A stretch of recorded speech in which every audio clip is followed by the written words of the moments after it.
Hello. Matthias, hello.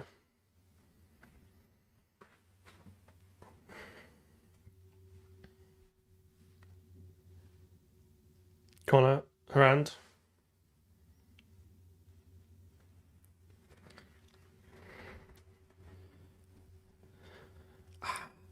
Going fast, racy. Fetch main? Didn't you just mean reset hard origin main? Hello, Josh.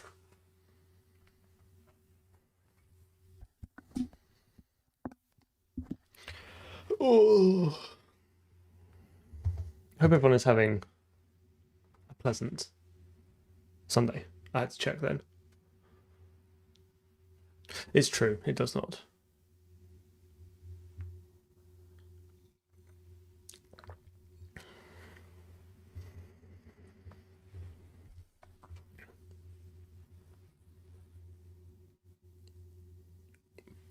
Big plans today. Gotta make use of all that line drawing infrastructure we spent the last stream building. Ooh. Linker is tricky. I hope one day I want to write a linker and call it Gary, and that is my sole driving motivation for writing a linker. Sam, hello.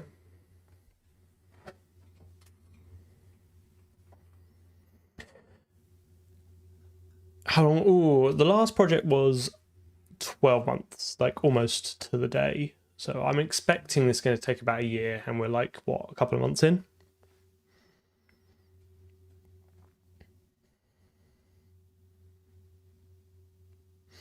Yes, using ImGo. Well, let's so a quick catch up of where. So if we show where we are, where we're going, what we're doing.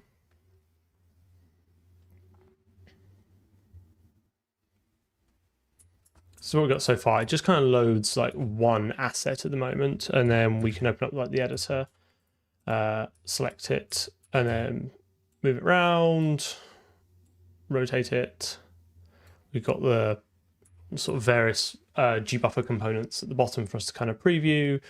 We've got some, like, you can start playing around with some of the lights and get some interesting effects as well.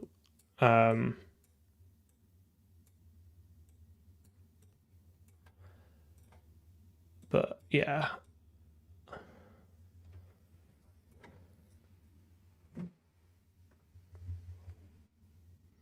Oh, the barrel game is done, completed, mate. This is the next project, which is a whole new renderer, whole new infrastructure. Kind of, we ported a few bits and pieces over from that, so the maths classes and stuff like that. But I've kind of I'm writing a whole new renderer for this, and then all the kind of infrastructure that goes along with that. Julian, hello. So yeah, this is kind of what we've got at the moment. It's okay. What I want to do though is so the moment we can click on this entity, right? So it's actually sub-entities, and it will select it.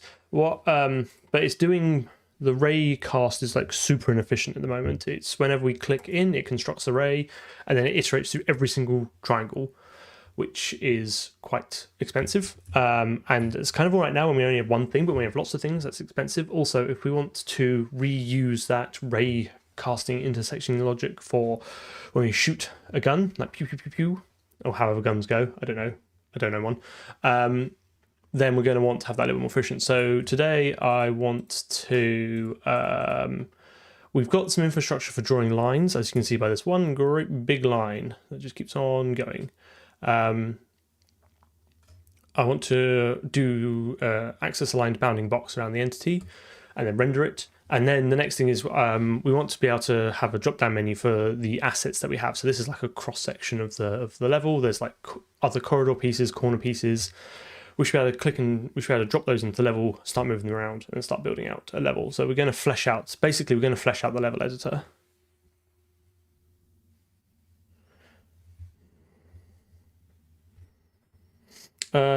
Yeah, thanks very much. Like, live viewing isn't for everyone, and I get that, and we do different things live than I do on the videos anyway, so it's different kind of It's a different set of misery.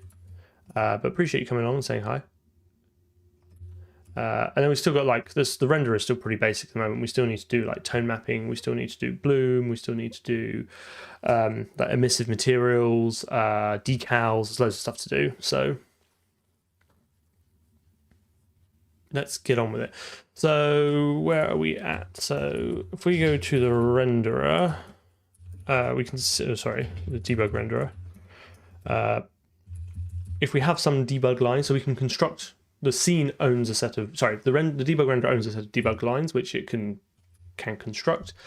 And then if it builds them, it renders them. So this is, it's nothing particularly fancy. It's literally just like GL draw arrays with lines. So we just take all the lines in world space, so we don't actually pass a model matrix to it. And then we just black them all into the scene. No worries, Quacko, see you in a bit. So I think the first thing to do is source maths AABB.h. We're going to want some way of representing the axis aligned bounding box.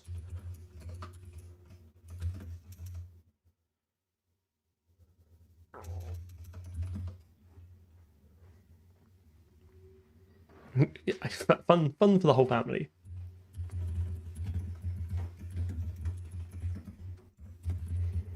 Maths vector.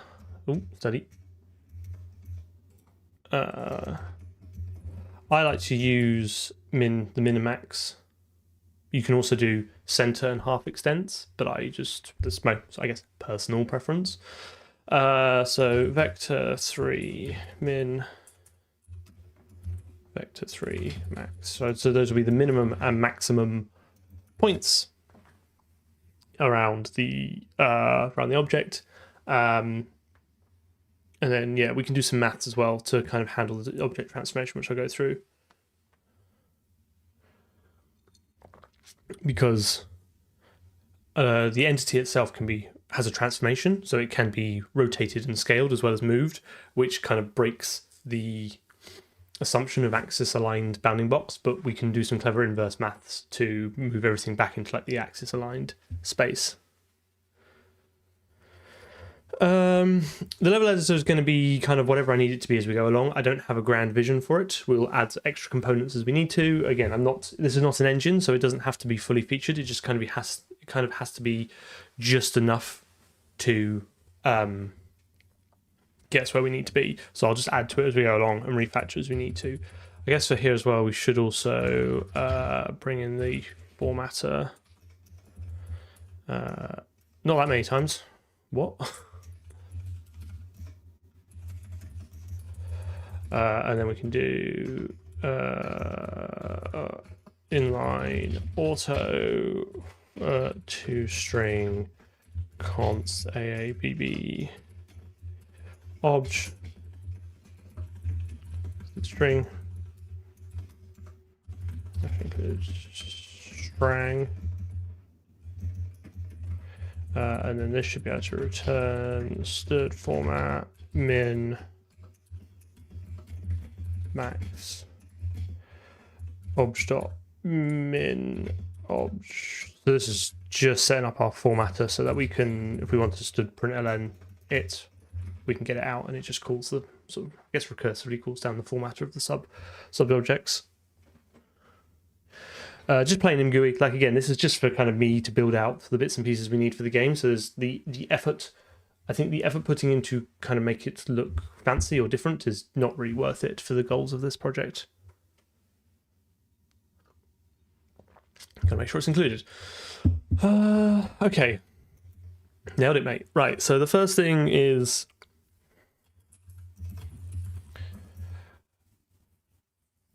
I think each submesh needs to have its own AABB, so we can further kind of recurse down. So you basically check if the ray intersects any of the whole, or has a chance of intersecting the whole object, then we'll collect together all the ABs of the submeshes, and then we can find the intersection point. Basically, I'm just trying to cut down the amount of sort of triangle intersection code we have to repeatedly do.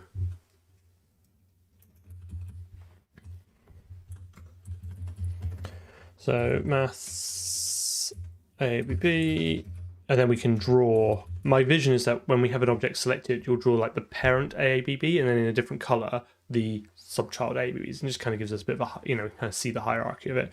So I think what we'll do is we'll probably calculate it first, draw it, integrate it into the scene selection, and then after that start adding more stuff to the that we can render. And I'm hoping like we'll maybe do that all tonight. We'll have to see. So this is, I'm tempted to now make entity a class with members, only because there's now dependencies on members, right? So when I add a bunch of submeshes, as a consumer of this struct, I would have to remember to calculate the AABB, whereas if I did it all within a class, I could effectively have it as part of the constructor, and then if I ever added a submesh to it, I can then recalculate the AABB. I don't know if it's worth doing that now, but it's just something to be aware of, that this is kind of, once you have like complex dependencies between members, it's maybe a start timing to think about abstracting that out and having getters and setters rather than just like a grab bag of data, because then you have invariants, right? So now I'm pushing those invariants onto the consumer, to whoever's calling this or using this, rather than it being part of the contract that you get as part of it. If that makes sense.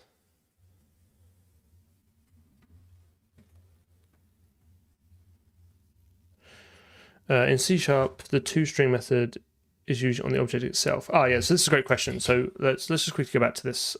So the question is like, how does why have I got a separate toString and not made it part of AABB? One, it doesn't actually matter in the infrastructure I've set up. It's actually irrelevant. My personal philosophy is that structs should just be collections of data. Ideally, I guess like trivially constructible and destructible, I guess, but at least like a grab bag of data, like I guess in old school terms, a pod type, and not have remembers that operate on them. Once you start adding functionality to it, then it probably means you have some sort of invariance, and then that would, in my mind, then become a class with private members and then public methods. That is purely a personal convention, by the way. Like, you don't have to do that. So for here, like, I like the idea that the struct is just the data, and then there's just free functions that operate on that if we need to do that. If I made this a class, I would then probably make this a member function. That's just kind of personal preference. I'm not sure if I articulated that particularly well either. Yeah, I mean, I'm glad the whole point of the YouTube videos is to kind of, I guess, like inspire people and show people interesting things you can do with computers, and kind of encourage people to think a little bit deeper maybe. So I'm glad that kind of comes across.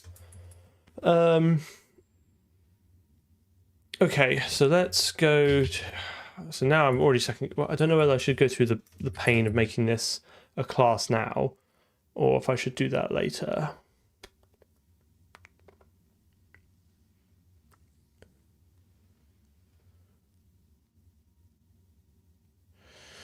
Do I have an opinion on ARM64 as x64? I think x64 is a hot mess, and I think ARM64 is a much nicer instruction set architecture, or ISA. I think it's a much cleaner. Maybe I prefer like the restricted set rather than sort of like throw everything in the kitchen sink at it. My personal opinion, but I really like ARM. Also fixed width instruction type as well, which is really nice.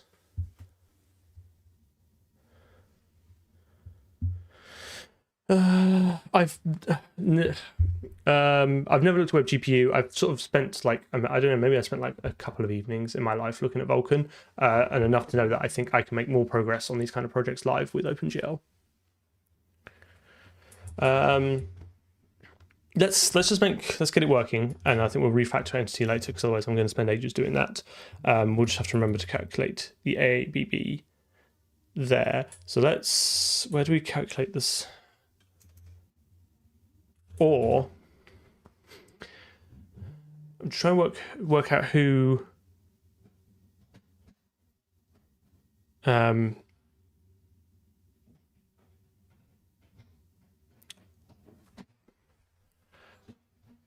then again as well, like if I want to calculate this from this, maybe this should be a class, and it should be the responsibility of the constructor of submesh. Like you give it a mesh view, and it automatically constructs the AABB.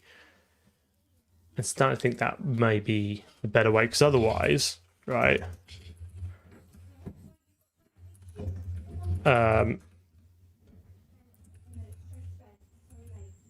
Otherwise, wherever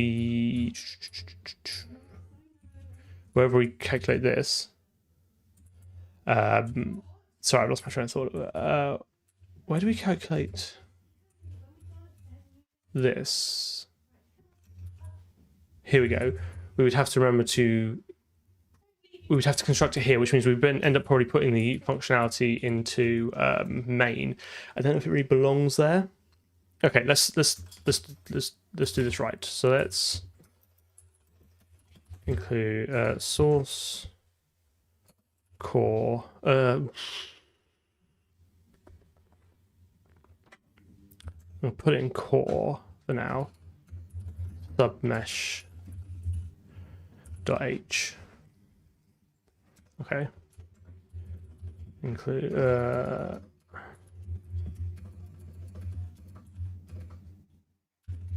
and once. So a bit of a refactor now, but I think this is important.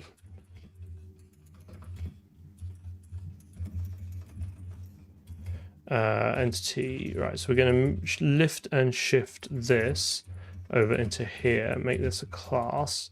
These then become private. Make those like that. These now effectively become, I guess you could consider like immutable, as in like I won't provide a setter for them.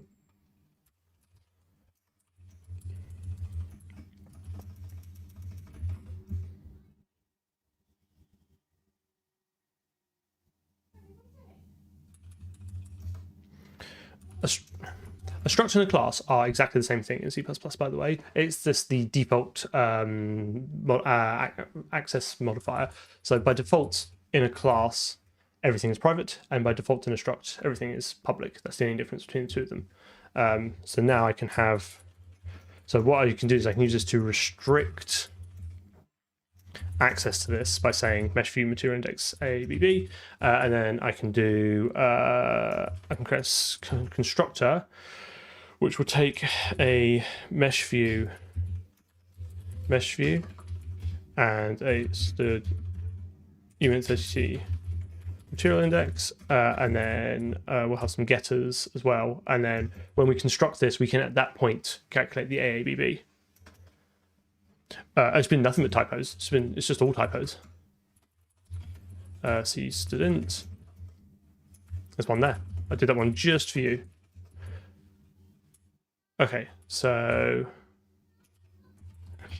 auto mesh view const mesh view auto steady material index const uint32t, and then auto AABB const AABB. They're cheap enough to copy that I'm not too worried about it. If there's a bottleneck, then we can return a const ref, but I think for now that's fine. What's the problem? There is no problem. For my own personal like convention and sanity, I like to keep the two separated, whereas struct is just a bundle of public data that I kind of pass around, and then the classes has the getters and or setters on it. It's just personal preference that, and I'm trying to keep it consistent within the code base. So that's why I've sort of super quick refactor.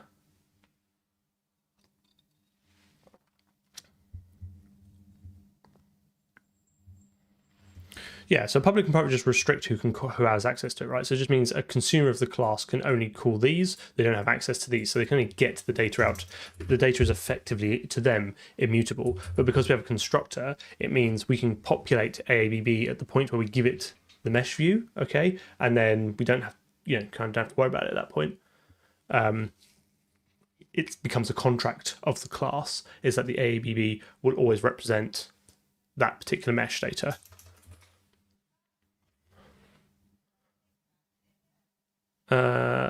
Okay, so that's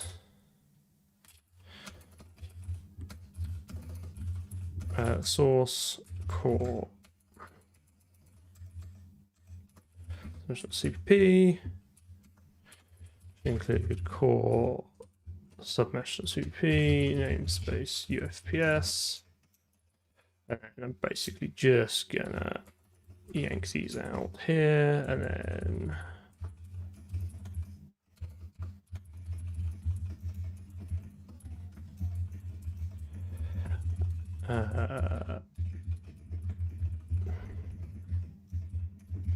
sorry, it's super quick, just like route through that typing super quick.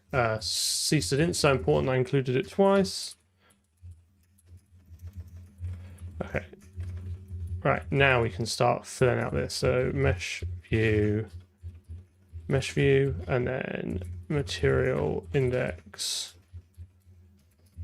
These can just be copied in because they're cheap to copy. There's wash, return mesh view. Again, these are cheap to copy.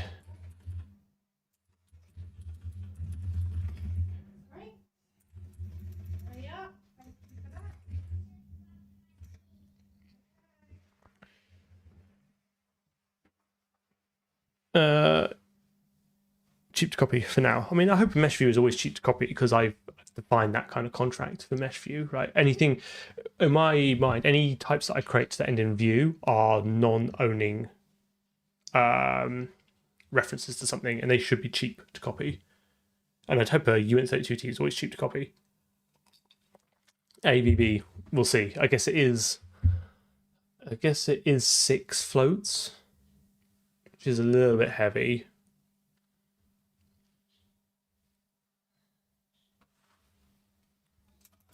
We could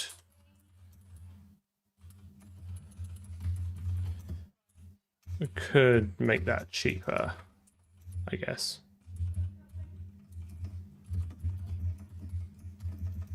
Okay, let's do that. I tried to think of anything bigger than 1 or 2 pointers should not be copied by value, and I guess that would be. We'll be doing it a lot, but only, so we'll be probably calling this quite a lot, but only in the, oh no, we will be calling this quite a lot in the main. I was going to say it's only going to be in the debug renderer when we're drawing the lines, but when you like pew pew pew firing, this will probably be used for intersecting with the walls to see what you hit and to draw decals and stuff like that. So yeah, I think this makes sense. Okay, so CMake source core CMake submesh.cpp. Okay. New Zealand, hello. What time is it there? I don't like. I'm always open to do code reviews, maybe to do it as a video or something. So feel free to reach out to me on Discord or send me an email. Like, I can't make any promises, but if it's an interesting project and I think there's some value to kind of going through that, I'd be open to doing that as like a video maybe. I don't really know what poorly implemented OOP means. I think you can use OOP incorrectly, but then you can use anything incorrectly. I don't think the implementation is, I mean, unless you're talking about dynamic dispatch and the fact that, I don't know, the vtable is the only way to really implement it. But even then, I think people get hung up on the implication, on the performance impact of dynamic dispatch. And the other words, a bit of a word soup for you there. Okay, let's do this. So now what I want, so basically what I have is I want to construct this here in the constructor, right? So again, part of the contract of submesh is if I give it a mesh view, it automatically has an AABB around it. So what we'll do is we'll create an anonymous namespace, restrict the linkage, and we'll do auto calculate AABB, and that will take a UFPS mesh view, and that will return a UFPS AABB. I'm sensing a range coming on here. So, and then what we can just pass this in here, right? So calculate AABB from mesh view. Okay. Obviously we don't return anything yet, but this keeps it all nice and tight in the constructor.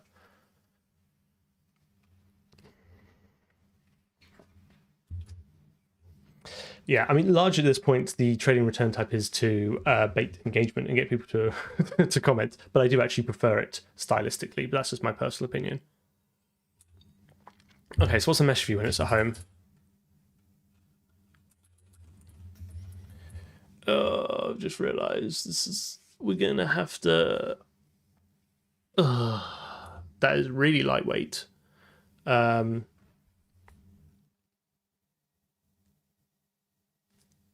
gonna have to pass in the mesh manager.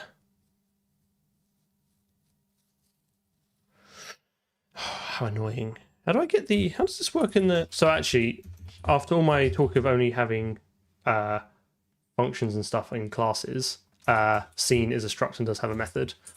It does intersect array. How does this work? Oh, it uses the mesh manager. Oh, that's so annoying. Basically, so mesh view...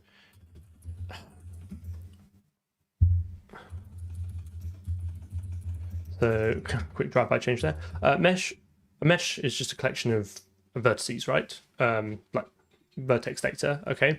The way the render in this is structured is that all meshes, regardless of what model they represent, are all in one massive array in the GPU. So I just allocate a massive GPU array, and then I squirt into it all the meshes. Okay. And then obviously if I add something more, then I have to grow it and handle the synchronization. Blah blah blah blah blah. So when we render something, we just, because all the meshes, all the vertices are contiguous for a given mesh, all we have to know is basically the start and the end, or the start and the size. And we can basically say, here is like a barrel, and this section is a gun, and this section is a pipe. So my mesh view literally just encapsulates that data. However, now to query that, if I want to query that data CPU side, I need access to the mesh manager.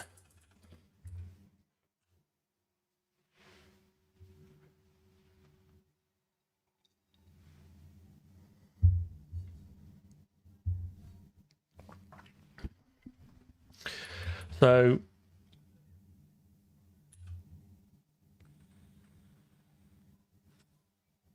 some awesome bits. Thank you very much. How kind of you. How very kind of you. So here we basically say, given this mesh view, can you give me the indices and can you give me the actual vertices? Because this also maintains a CPU side copy of all that data, right?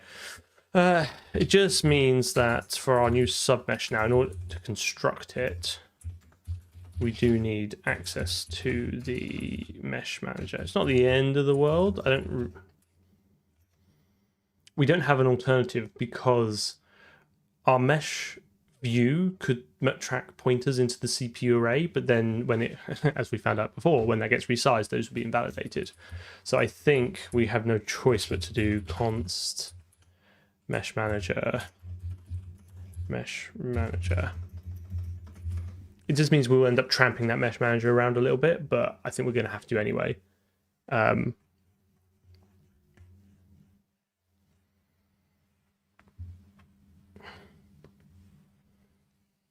So yeah, let's keep going through this. Graphics. I think we're going to get everything I want. As usual, I think what I want to achieve in a stream is overly ambitious. Const mesh manager. But the real prize is the bugs that we make along the way. Right, so let's do const UFPS mesh manager. Okay. So now I can do const auto indices equals mesh manager dot. Oh, are they not? Are these not marked const? Outrageous.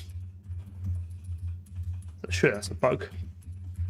Surely that must be an oversight on my. Sure, they can't be mutating anything. Yeah. Sorry.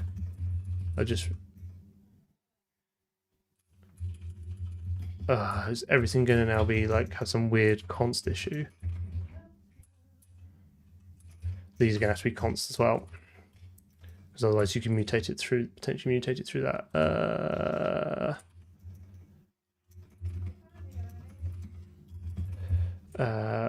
Mesh manager, as usual, constants causes an issue.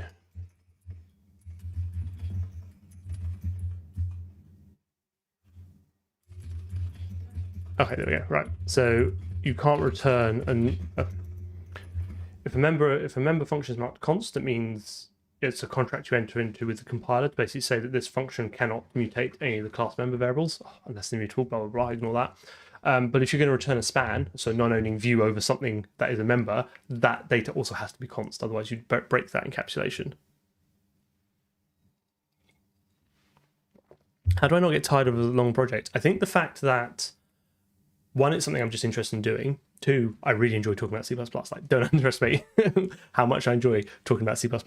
And three, I only stream twice a week, and I try not to do any work on the project outside of that. So it kind of really helps me not burn out, because I know, like, you know, although it's quite with the regular cadence, I only do work on it in short bursts. That's quite nice. Okay, so what's this hot mess now? So now I can do index data, mesh view, and const auto vertices equals mesh manager dot vertex data mesh view. Okay.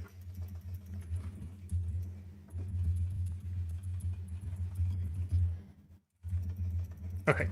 So now we need to calculate some sort of AABB for this. So the AABB, so the vertices themselves, okay, will be in what's called model space, right? So they'll have their own, each model will have its own local origin, and everything will be relative to that. And then the entity has a transformation, so that's how you kind of move it around the world, right? So it has a world origin.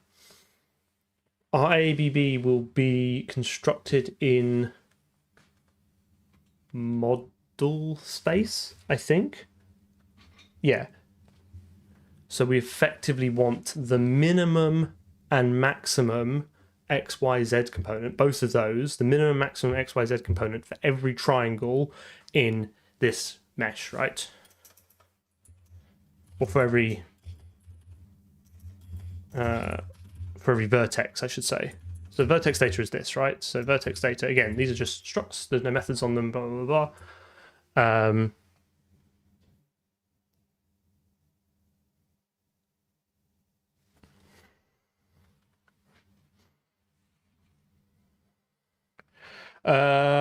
I will probably just lift the code that I used from the previous project from AABB. Like, I've no desire to kind of still have no desire to drive that maths from first principle. It doesn't seem particularly interesting to me.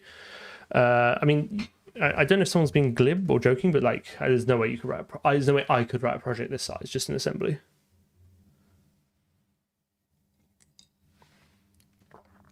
Okay, right. So we need to find. So I think I'm going to range.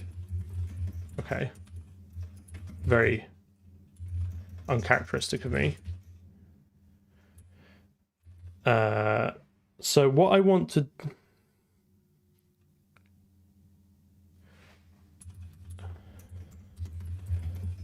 Bear with me, because I've had an idea. Let's do auto initial AABB equals UFPS AABB dot min equals stood numeric limits float max. Okay.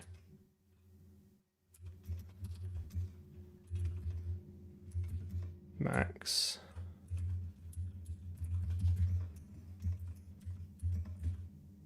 Okay. I need to, so that represents effectively, I don't know, like I guess the inverse of the entire world, right? Because I want to keep bringing that minimum down until I find the actual minimum, and I want to keep bringing that maximum up until I find the actual maximum. I think I want to, because I have, right, I have a span. Sorry, I have a range of vertices. Right. This is a range. Okay. I might not even need the indices. Thinking about it, because I don't care to construct the triangles. I think I just need the vertices. Right. I could fold those into an AABB.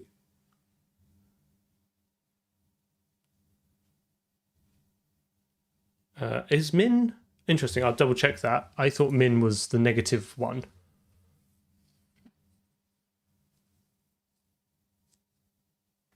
Yeah, I don't think I expect that. At the moment I'm just keeping it simple, right? But can I do return third ranges fold left, okay, over the vertices, and then you get const auto. Oh, wait a minute. I have to give it an initial. There you go. I give it the initial AABB, right? And stirred ranges. I think you get the accumulator first, and then the second argument. This is obviously all very easy to read and understand. What's the thing you pass in? There's a lambda in here somewhere. I don't plus. I want someone who's literally written their own one. Fold left, the string, and then the int. So it's the thing your initial value. Const auto a const auto b return a UFPS. I think he has to return a new one. Dot min equals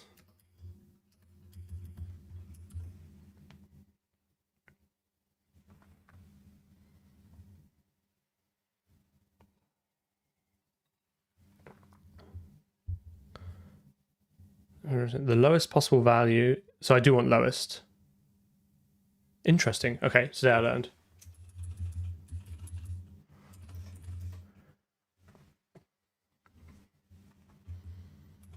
Right.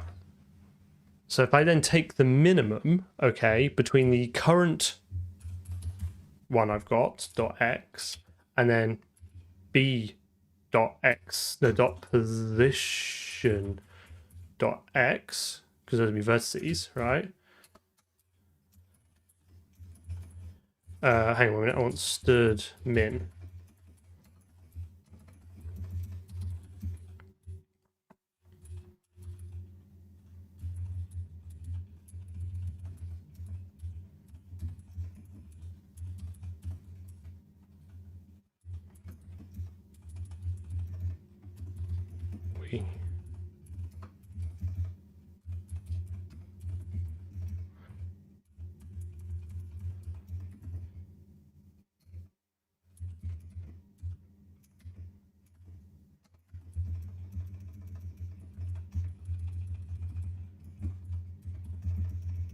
Do you think that would work?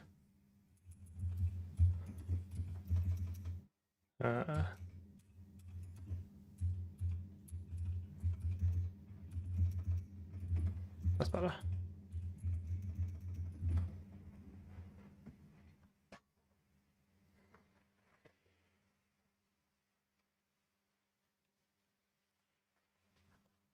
Do we think that's... I keep folding the next one in and keep track of it. Obviously, you could just write this with a dirty loop, but that's not what I'm about.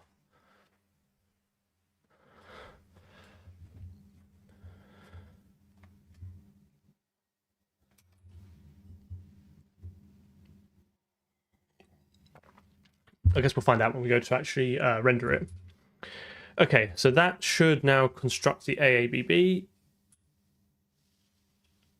And then I think now entity is going to be unhappy, right? Because we're going to need to do hash include core submesh, and then this will have to be like that. And then I think there's going to be some places where this, I guess, main, for instance, it's not going to like us constructing this anymore. mesh view material index, and then I guess mesh manager, and then we won't have to have aggregate initialization anymore, which makes me sad. And then renderer maybe.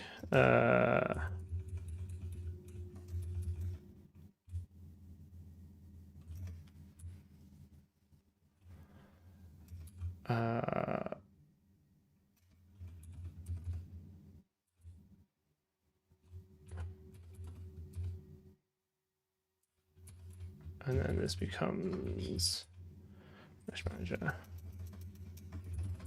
Why is it not like that? What have I done? Oh, have I,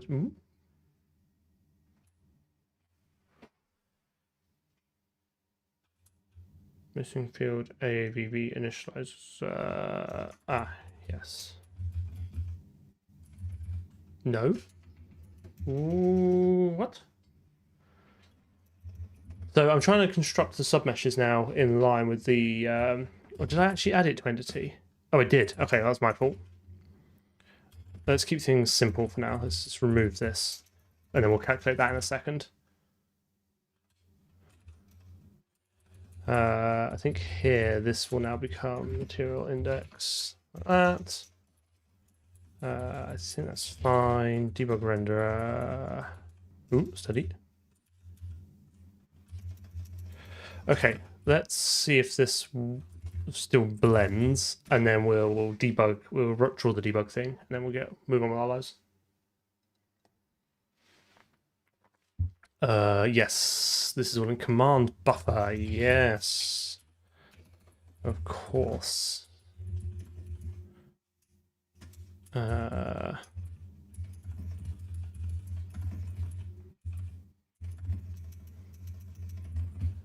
Okay.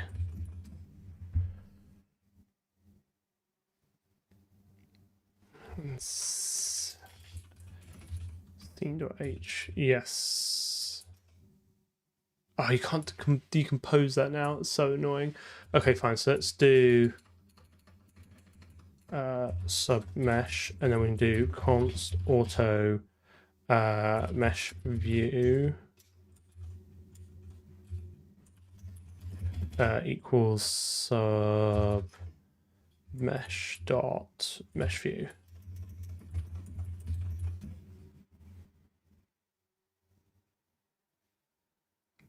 Getting there. What have I...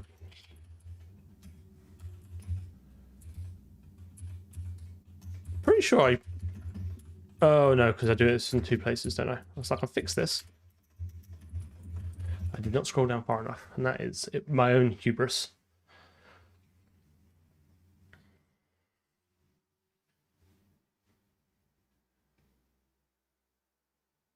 Okay, right.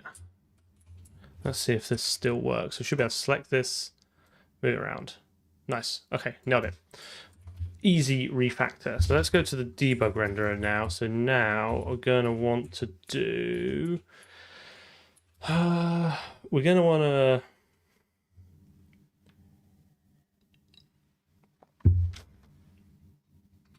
I think what we want to do is have a helper method here.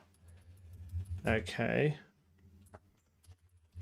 For graphics, maths, AABB. And this will have auto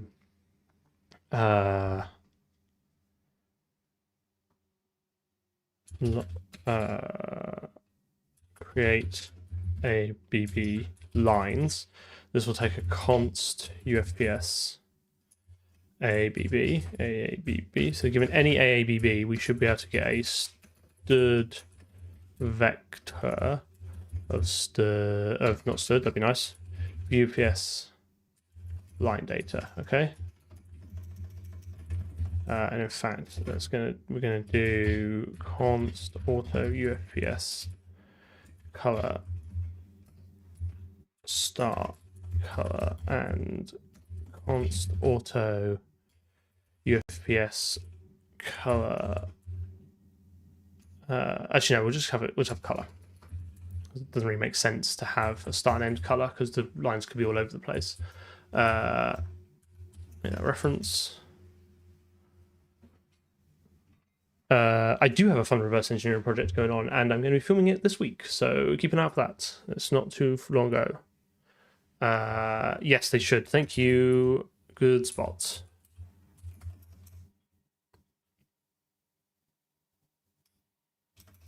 There's no bash script. Everything's just a makefile, and it's all in the repo.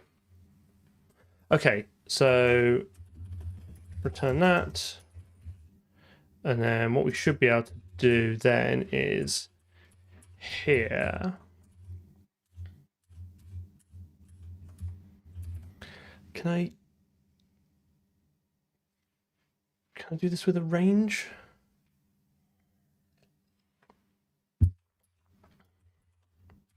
Const auto AABB lines equals selected entity dot submeshes stood ranges transform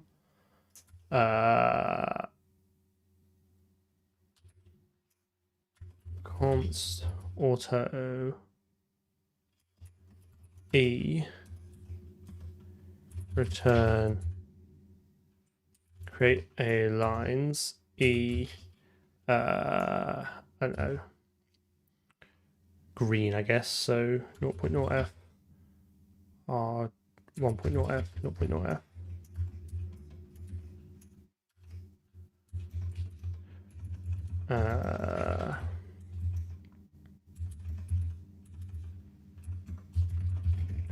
just assumed I included ranges in everything I've done.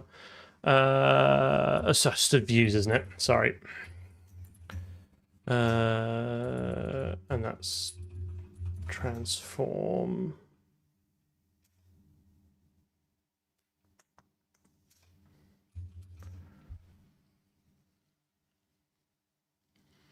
Do I need a stood views join there?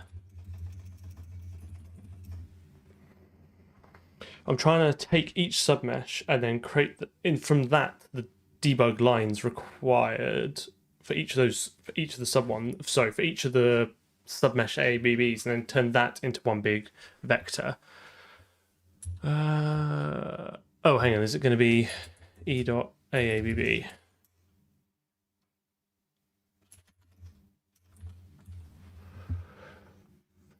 Why is it not like that? Invalid. No.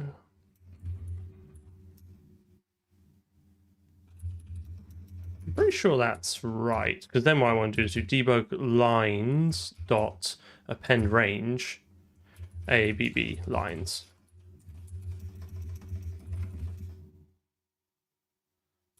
No, if you're not selecting anything, then you just don't draw anything. Right, I only want to draw the debug lines for the thing I've selected at the moment. That might change in the future. Why is it not like that? Why am I ranging wrong? Got an hour in, and I've got absolutely nowhere.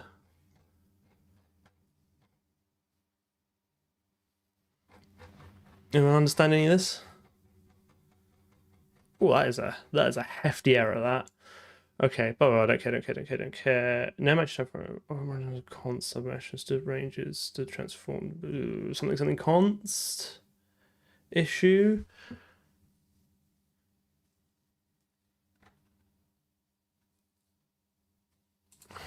The args to the function should be an AABB and then a color, and that will give you a vector of line data.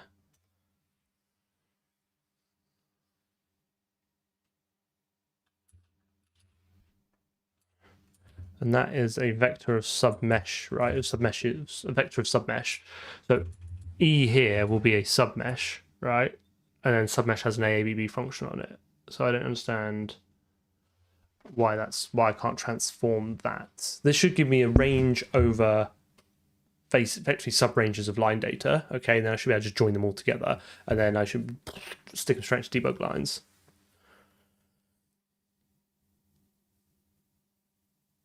I mean, it could be here. Interesting. I'm surprised it can't deduce that.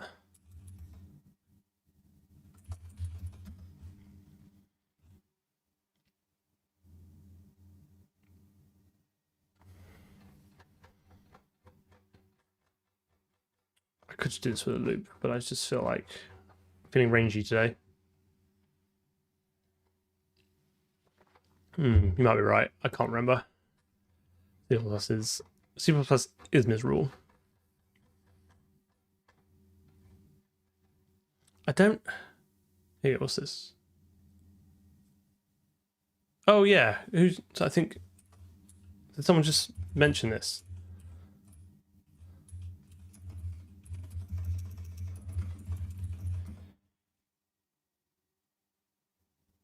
Okay, getting better. Getting better.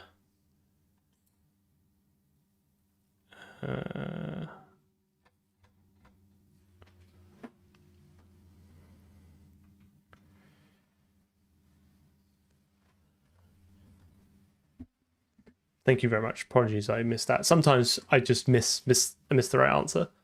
Why is this now not doing what I want it to do?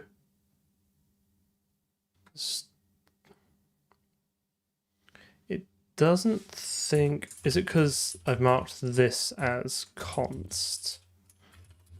There we go. It's really funny about const ranges. Okay, fine. Now we're up to the actual error I wanted. I think... Now that I've fixed my terrible code, I can drop this. Yeah. Okay, right. So now I've just got to do the hard bit, which is draw this.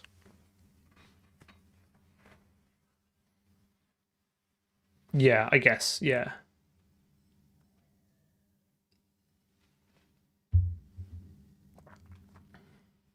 Okay, so to draw the AABB, we need to construct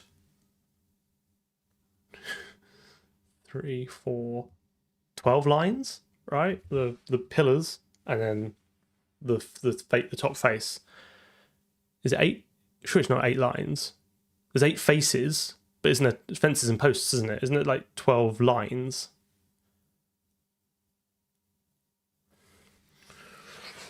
I might just see if I think I did this in the previous project. Have I done this?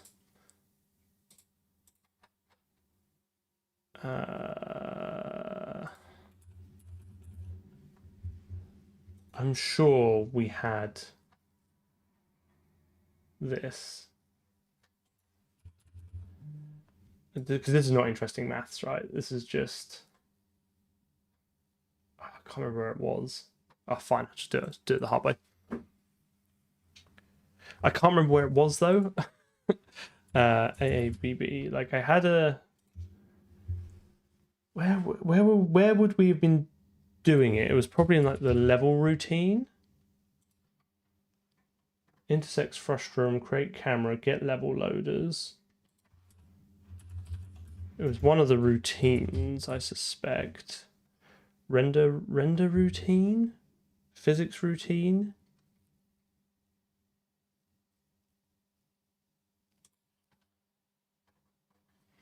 I honestly can't remember where it was. It's not, I mean, it's not even that boring maths, right? It's just, you just have to get every combination of min and max around it.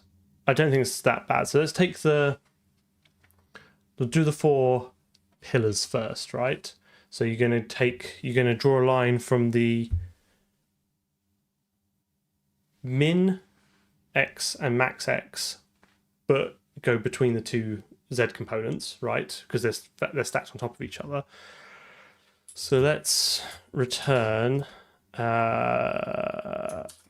dot what's in line data?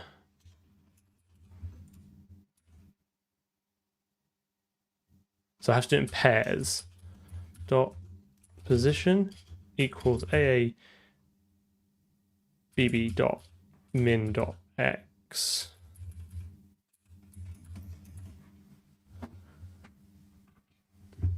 We're up to like 17 or 18 streams, and each stream is about 2 hours. So I guess, what's that, about 36, 40, 36, so 40-ish hour mark. So go from AABB dot min dot x a. Well, I suppose that could just be AABB dot min dot z dot color equals color. Okay.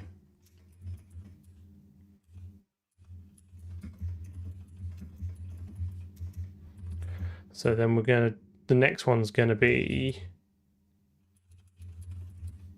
so we're gonna draw from the minimist point up, right? So that's one line. And then I've got this. This is a massive pain. This has got to exist somewhere. I think that min.x. What can I search for that would yield me this code? I just remember writing this last time, and I just cannot be bothered to redo it. Oh, I cannot even think what to search for. I guess line data.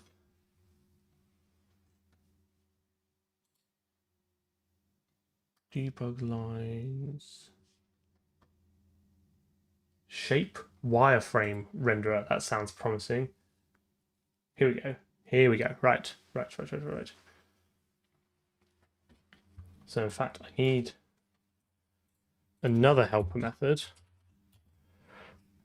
Draw line. Const FPS vector 3. Start. Const UFS vector 3 and const UFS color. Right. And then into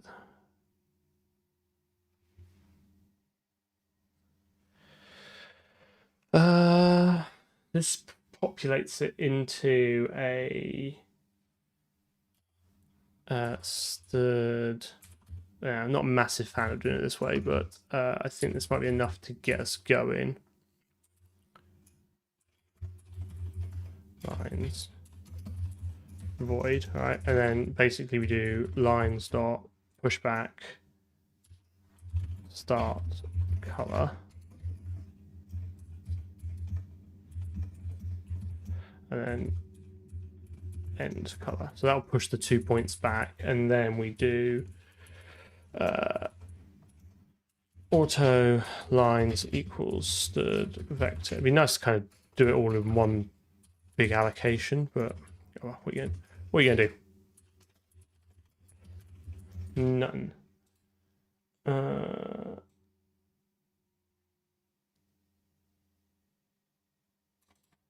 Oh no, that's the camera. Oh, sorry, I've looked at the wrong code. I've got the thing for drawing a camera.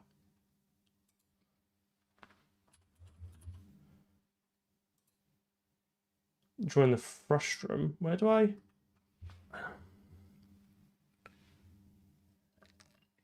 Yeah, it's true. I can reserve it. Yeah. It's just I'd rather have the whole thing constructed in one line. Basically, is what I was alluding to.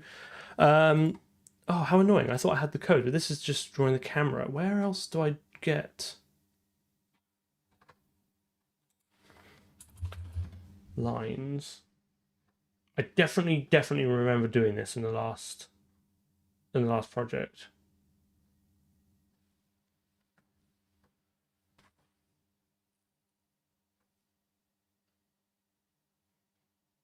I have a shape wireframe renderer, but it just renders the camera. But I'm sure we were drawing things around the boxes, weren't we? Because we were testing the visibility of the AABB. I'm sure we had it.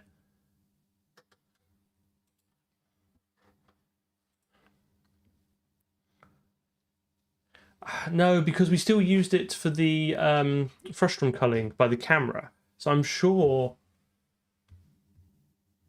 Like, I'm pretty sure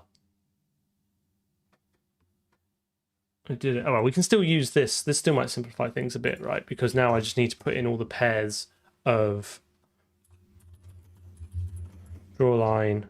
So I want to go AABB. I still have to construct them all manually. I'm going to spend like 2 more minutes looking at this, and then I will write it by hand.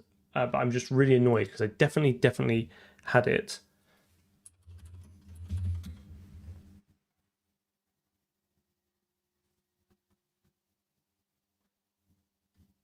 I've got the debug renderer, the shape wireframe renderer, and the shape wireframe renderer. I just can't understand why it's not. Unless we.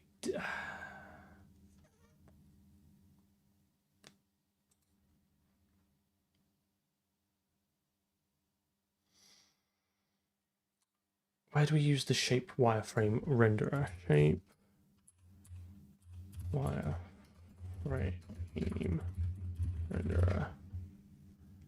That's in the render routine.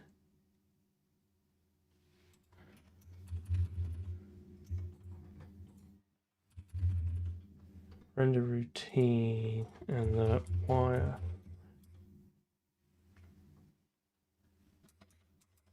Yeah, I guess I didn't do it. I could have sworn.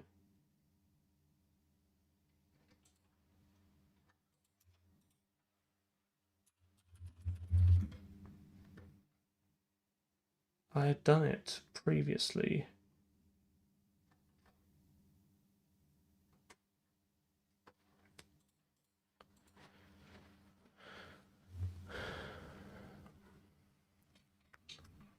Shape wireframe renderer.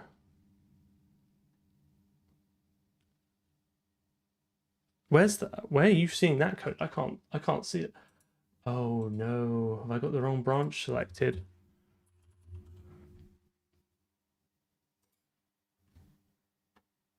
No, I still don't have it. Even on main, I still can't see.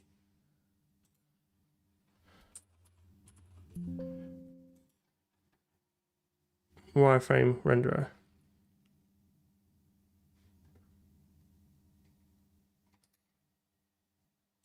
Oh, interesting. Is it on the... Oh, it's not even on the main repo. Interesting. Okay, fine. That was easy. So now we can just do this. Well done.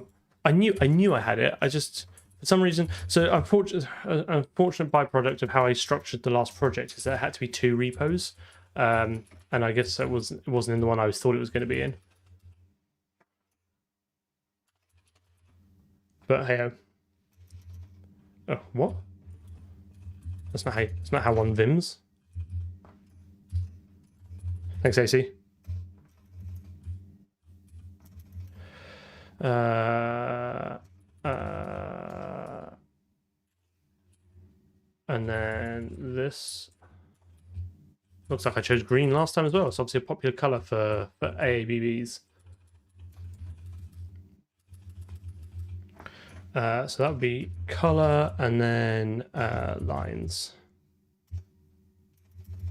That should draw it.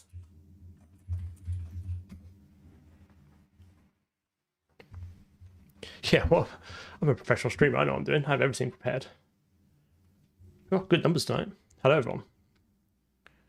Ooh, I'm so glad there's really good viewership numbers when I'm really failing to do basic things. That really warms my heart. Really makes me want to continue doing this. Well, not only do I have no lines, I then hit the wrong button. I wasn't selected. I think having...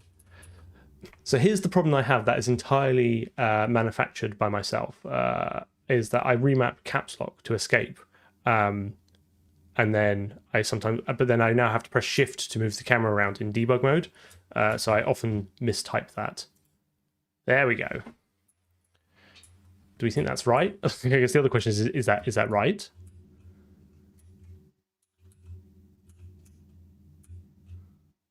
I think so.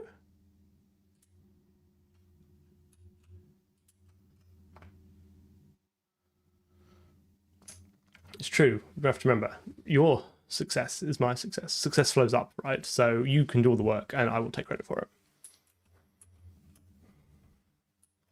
It's hard to say whether this is right or not, but I think it's not obviously wrong. And then presumably if I sort of leave that behind, does that look roughly like what we had? Yeah, that's true. There are 9. Okay, cool. So now we need to calculate this. Let's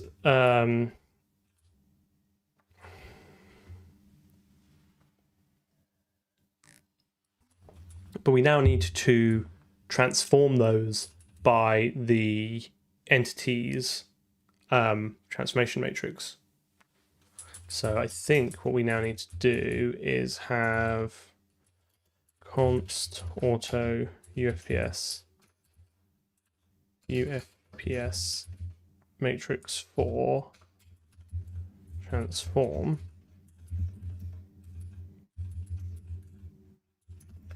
and then I think it's just as simple as that.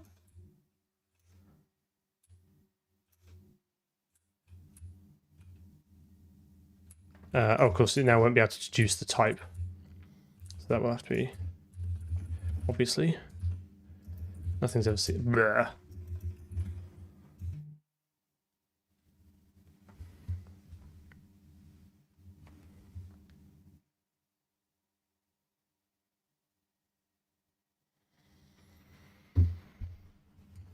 Oh, I've done it again. I don't know what I'm doing today. Sorry. Am I right?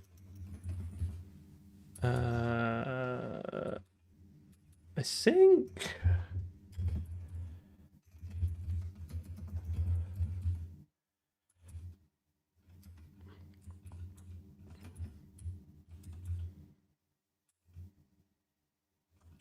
Yes, I only support multiplying by vector 4. Is this what I do in the scene? Gosh darn maths.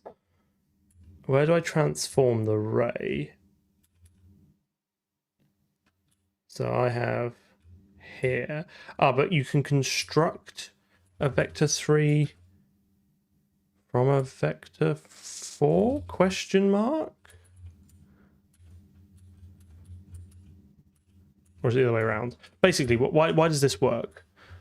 I can do the matrix times vector 4 here, but just slap it into something that expects a vector 3. I must have a cast somewhere or a constructor. So this should be as simple as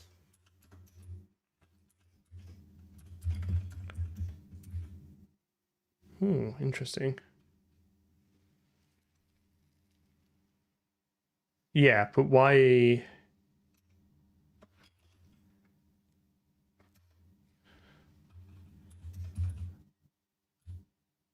Probably helps if I... Oh, I've got it included. I thought I had it set so I... Is it this way? Great. I guess it does make I guess that mathematically does make more sense. So let's undo all that.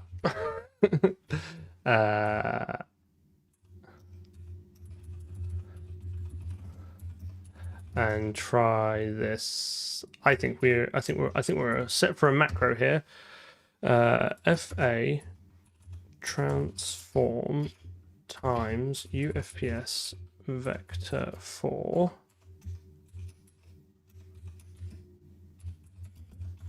at 1.0f in transform times UFPS vector 4 in 1.0f.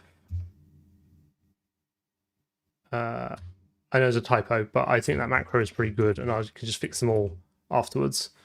And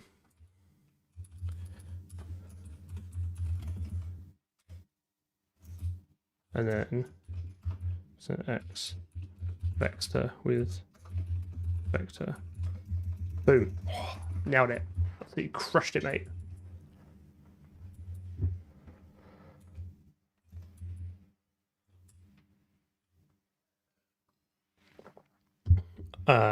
Easy peasy. And then here I just have to just capture everything because I'm lazy. Selected entity dot transform.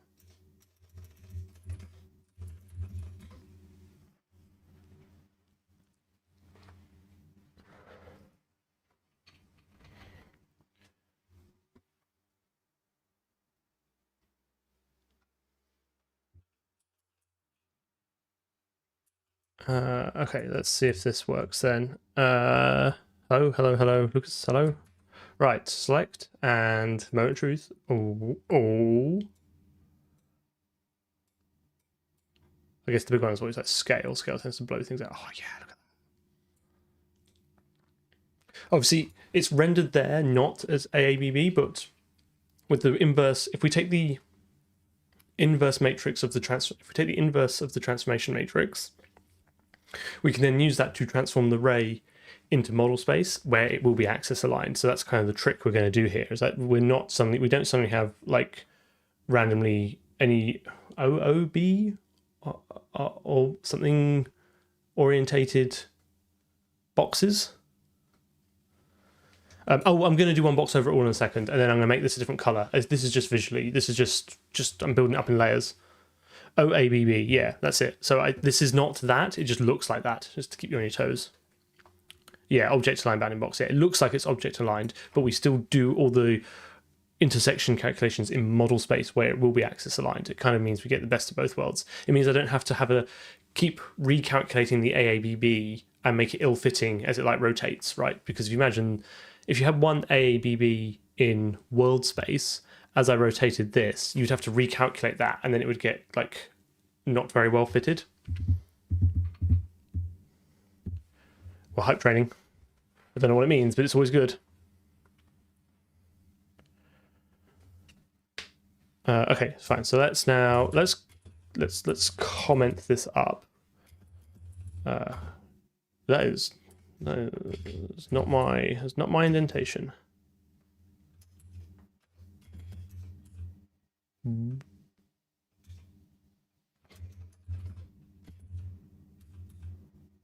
That is what? Why has it not picked up my editor config? Fine. Be like that. So, so commit add submesh class. Yeah, we might use Lua again. We did it in the last project. We built out quite a nice abstraction over it, so I'd probably bring that back in. Stuart, thank you very much. Okay, so then we had quite a big refactor, didn't we? Which is a little bit of a pain. Add AABB struct.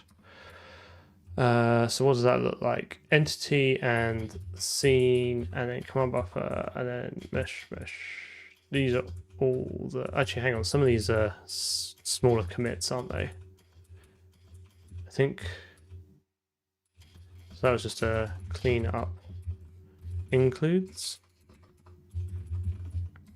Mesh manager was just like fix const issues. Then we had, these are all integrating those changes, but I want to ideally only commit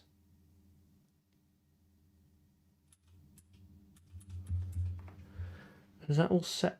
I think that's all separate. That's fine actually, so I don't need any of those at all, so that's fine. So we can commit refactor submesh and then draw submesh debug lines.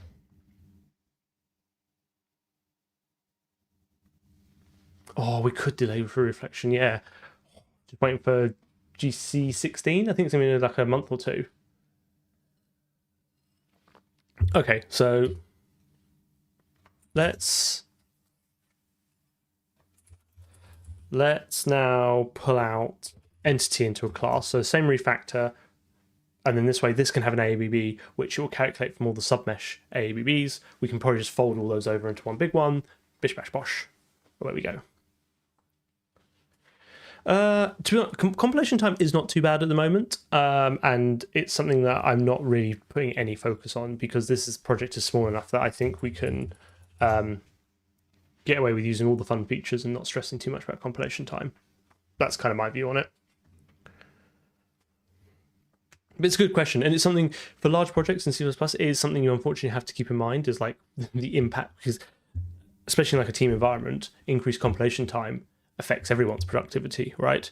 So it is something you have to be cognizant of. It's always, there's a trade-off, right, between the value that your product, not your McDonald's product obviously, but your project adds versus the decrease in developer productivity.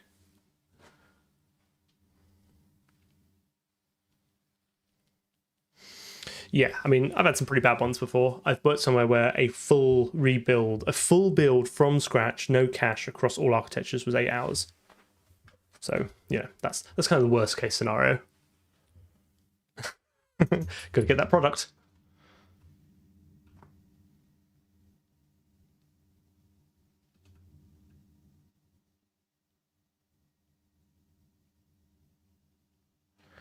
I do apologize. Someone got nightbotted because there's still a sort of non-secular filter on it that I've yet to remove, so I do apologize.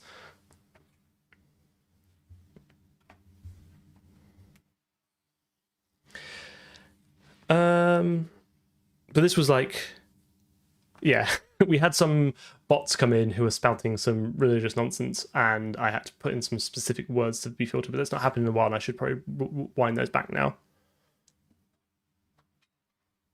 I mean, that was like sort of, the project was like tens of millions of lines of C++ 03. I'd like to point out C++ 03 are using an old compiler. So, you know.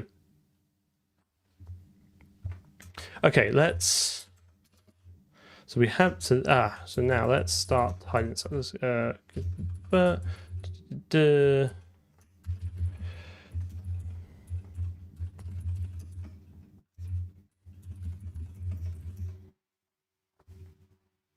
I've never had to use C++ CLI. No, I've not.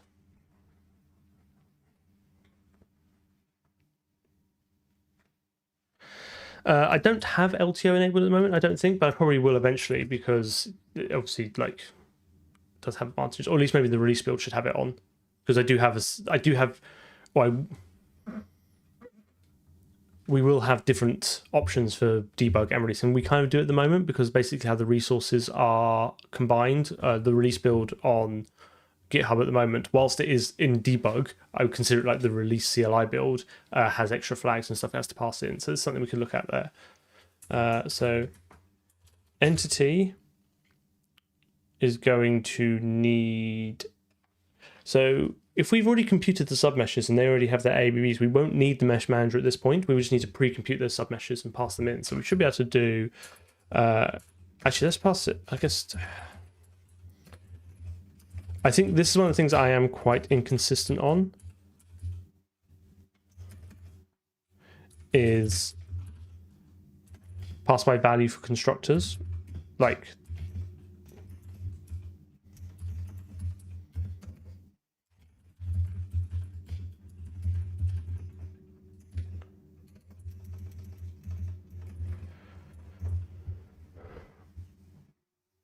because these should all just be moved in, right? It's still the same cost. I just don't know if I'm consistent. I think elsewhere I've taken by const ref and copy rather than taken by value and then move. I don't think it really makes much of a difference, but I guess I'm just not very consistent.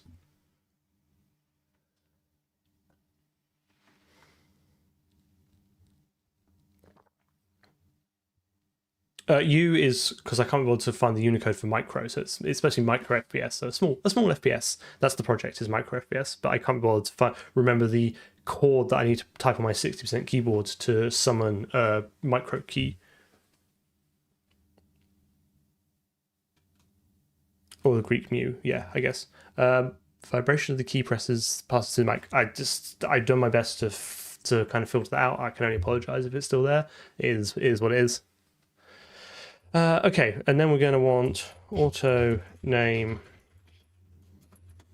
const string. That's lovely. We can just take a copy of that. I just don't think we're going to be calling that very often at all. So here's an interesting one. So now for submeshes, what we can do is we can do span a submesh, const submesh, before I get that one wrong. Right, so the fact that it's stored in a vector, I mean, obviously span has to be contiguous anyway, but it kind of breaks that implementation detail leaking out. It's like, here is a non-owning view over some submeshes, which I quite like.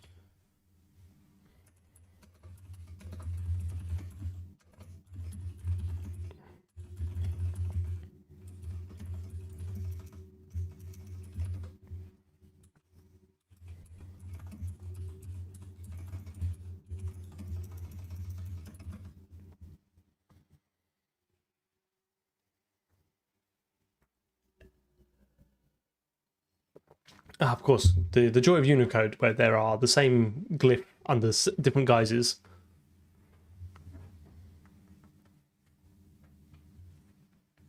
Okay, so that's e source core entity at CPP hash include core entity.h namespace oops.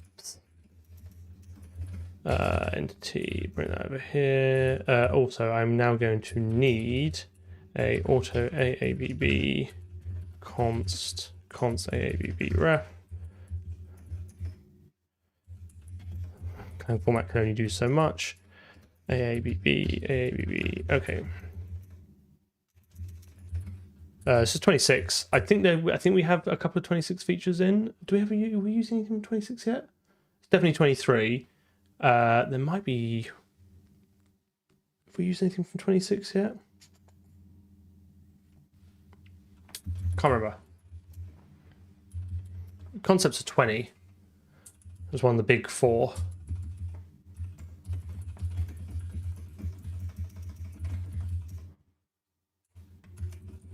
Maybe like an extra range that was added. I don't think we've used optional ref yet, and that is in this version of GC. Oh no, that's in trunk, isn't it? Okay, let's say 23, but I'm ready to use 26 when I get the chance. So a lot of this will look like gibberish, only because unfamiliar, should we say, because this is modern C++. This is about as bleeding edge as it gets, right? So there'll be a lot of if you're not used to modern C++, there's a lot of stuff in here that will look strange. Part of my goal is to explain it as we go along and kind of showcase this to people. So don't stress. We'll all get there together.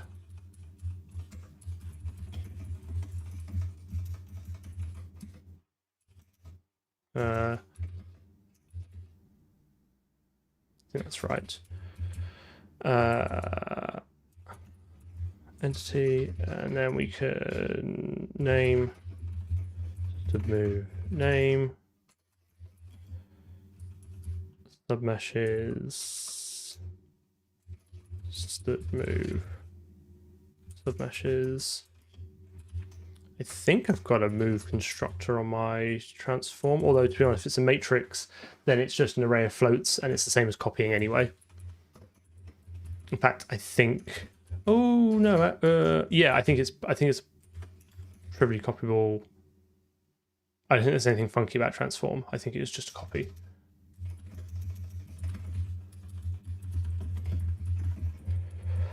Okay, let's just steady.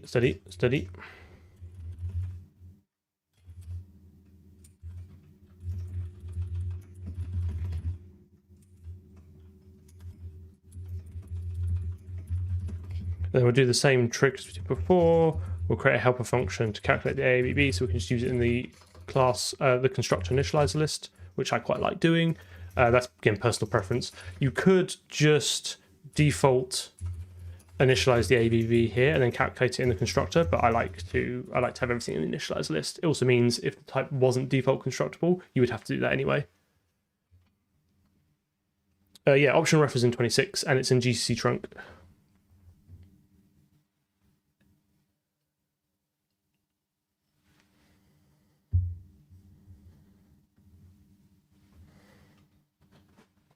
Oh yeah, this whole thing is just I don't think I've generated a single short this stream. In fact, I've just realized I've not even pressed the timestamp button. That's how bad I've been at this. But hey, they can't all be winners.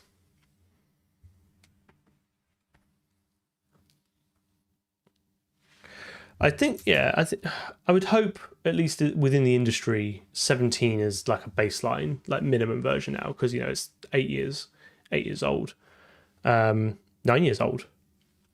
But there are places out there. Like I said, I worked in a place that was C++03, and like you really miss those lambdas. Thanks, I'm glad you're here.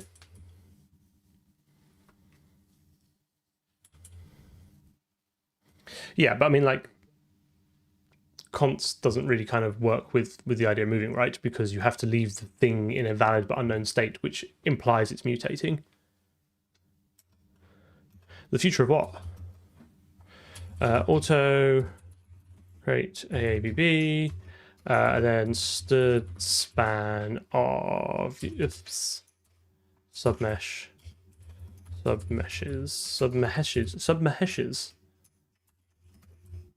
Ifs AABB. I think we can do the same folding trick as before, right? So let's do submesh.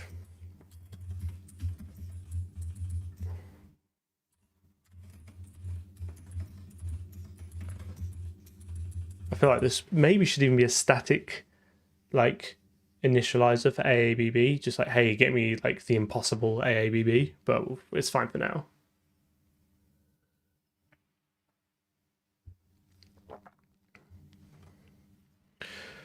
Oh, major changes between C++ 14 and now. That is massive question. So 17 introduced more vocabulary types. So you had optional and variant. Optional being one of my favorite like additions to the language.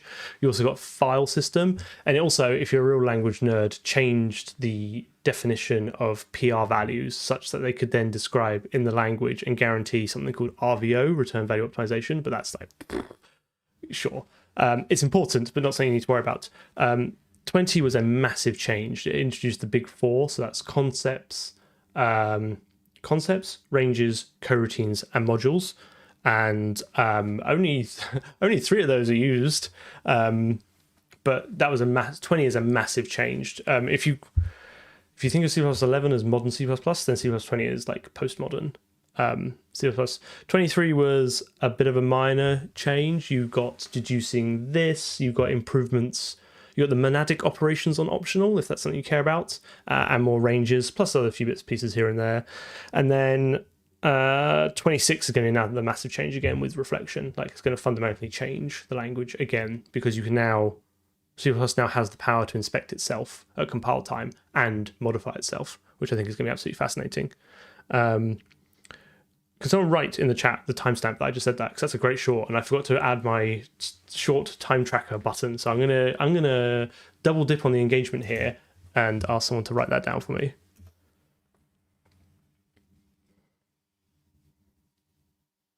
Oh, sorry, variant. Yeah, that was also in 17, right? Optional. I said variant, didn't I? Optional and variant came in 17.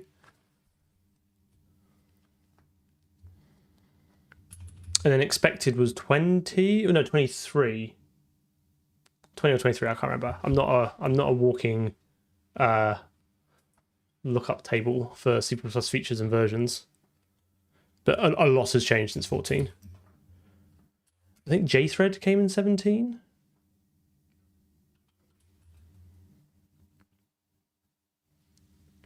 Okay, so now let's see if we can fold over the submeshes. So return submeshes. Stud. Oh no, I don't even need that, do I? Sorry. Stud ranges fold left submeshes const auto a const auto e return ifs. Apologies. It's trust me, if you find it as painful it is for you to watch me not be able to use a keyboard, it's equally as painful for me to also not be able to use a keyboard. Okay, so Oh, and then I need initial AABB.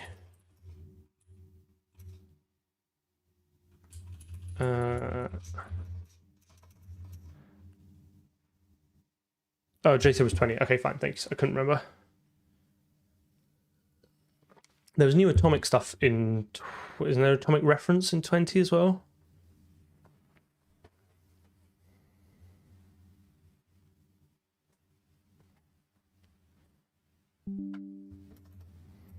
Okay, I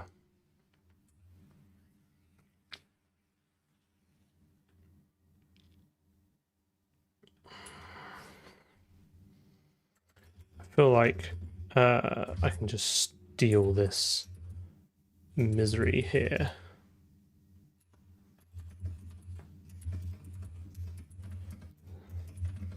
So what am I folding over? Submeshes. So that would be E dot. Is this going to work?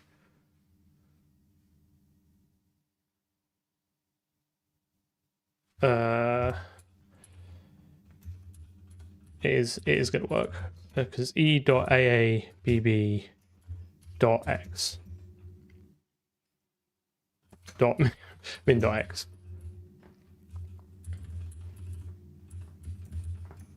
E dot AABB dot min dot Y. Easy peasy. E dot AABB dot max.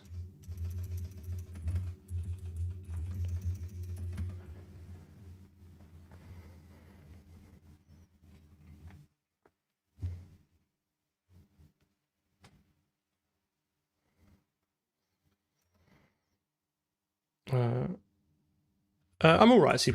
I think I should be better, if I'm being honest. Given I've been doing this for like over 10 years now. I've been doing this for over a decade. I think I should be better. But I do all right.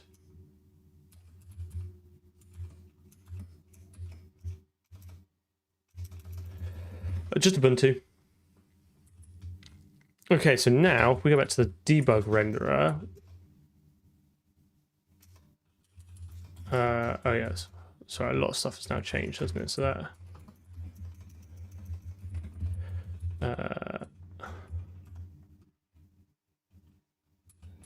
transform.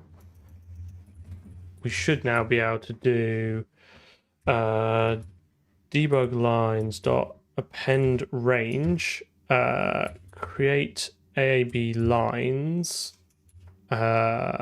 selected entity,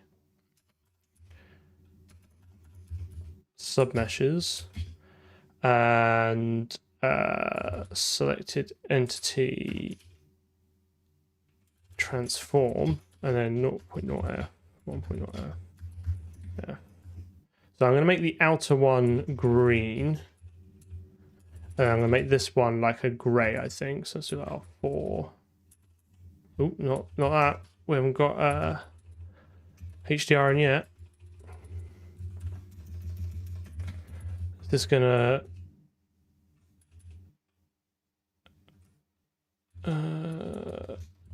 nope. Sorry, AABB. There you go. What am I missing? What am I missing? There you go. Okay. Main won't compile now, so I have to go fix that quick.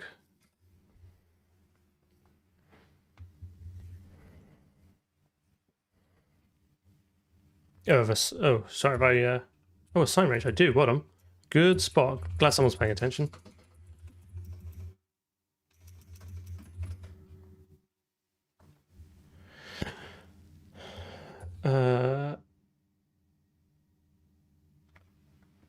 So I would say you should manually include the std scoping, right? Because you can do using namespace std, and what that does is that brings everything in the standard namespace into your current scope, and that's where you get all sorts of miserable conflicts and stuff. So it's considered best practice to just manually type std every time. It's really not that bad. Maybe in specifically tightly scoped functions. Like, I mean, you have to do it if you want to do the old stupid std swap trick anyway, right? But by and large, I would say, yeah, you want to just get used to writing std ::.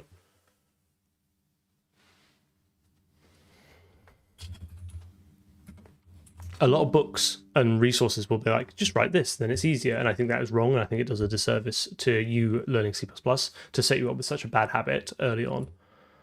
Does this still work? I'd be surprised if this still runs. Yeah, there we go. Boom. Look at that. Tasty, tasty errors. Look at these. All these errors. There's a range there. Didn't like that. Come back to that. Oh my goodness.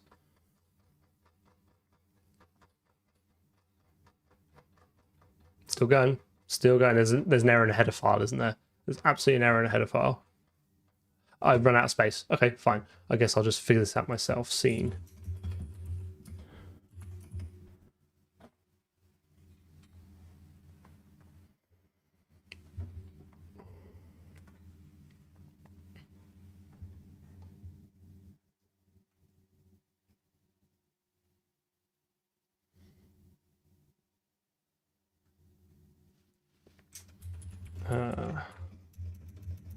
I wonder if this is the troublesome header file. Nope. Main 227. So main wasn't happy. Oh, here we go. That's annoying.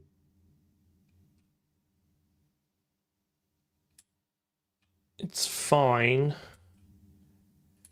What I need to do is do auto sub meshes equals std vector UFPS submesh. Bring this down here. In fact, actually, I don't think I even need this now. So then just do submeshes that, and then submeshes, and then we can just construct this in place, which was the name sub meshes, and then the default transformation. There you go. That'll work.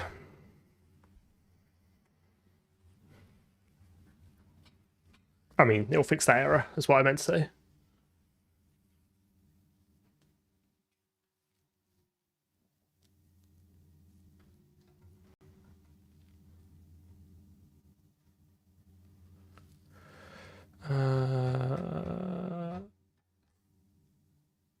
Renderer 178.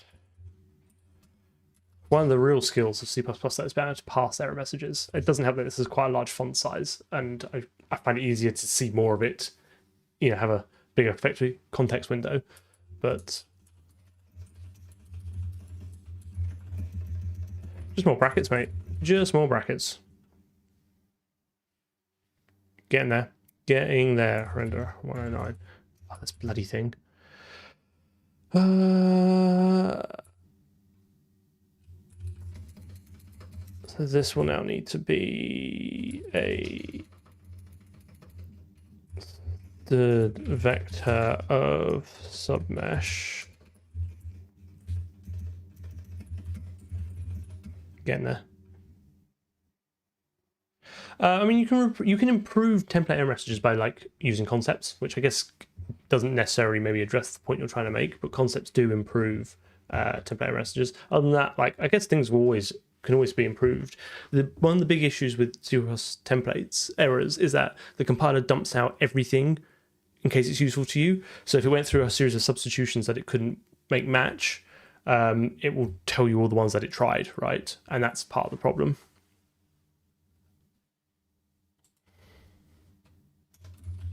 Why is it not like this? What have I... because I no longer have aggregate initialization. That's the other thing nice thing about using a struct, right? Is you get aggregate initialization. I mean, obviously, technically you can do it with the class as well, make it public, but it's kind of for free with structs. Header issue, header issue, header issue. Blah, blah, blah, blah, blah. This looks to me like I am failing to cast something. I'm passing in something as a type, and the language cannot work out how to do it. Because look, it's saying here, like candidates. It's like I've tried the 5 candidates. I've tried to call this, but it didn't work. I've tried to call this. So this normally means it's trying to. I've passed an incorrect type into a function, right? And the language cannot work out how to convert that type into the actual type. So you've got to normally look about halfway through, and that'll be where the actual error is. So debug renderer 276. And indeed,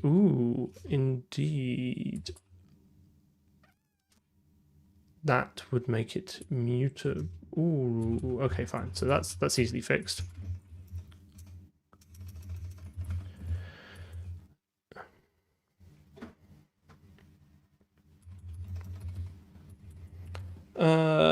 Okay, so I now need a way of updating the transformation, which is fine. That's easily fixed. So we can do auto set transform,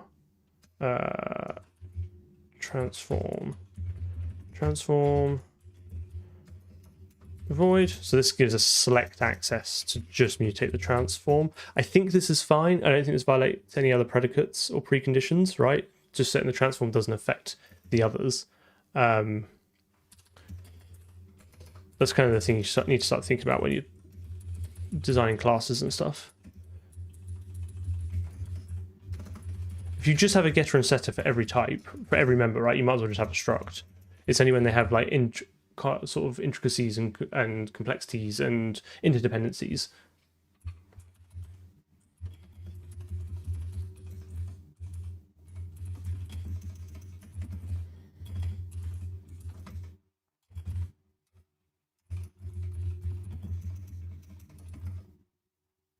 Yeah, it can. I just missed it. Of course, it helps if I actually now call that, doesn't it? Just changing the interface does not instantly mean that I can do this set transform. I should be able to use the implicit cast for my already. Yeah.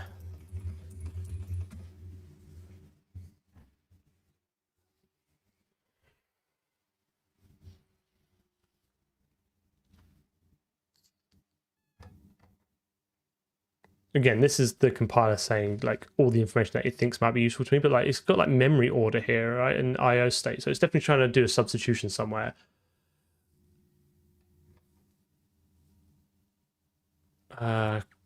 See, it's got to keep looking. Eventually, you see it. Eventually, you see it. Command buffer 81. What? I think like this thing is not a function, but there's a member is very similarly typed to it. Would be a much better error message than here's all the things I tried and didn't work. It's like, okay, fine, but like, can you just tell me what doesn't work?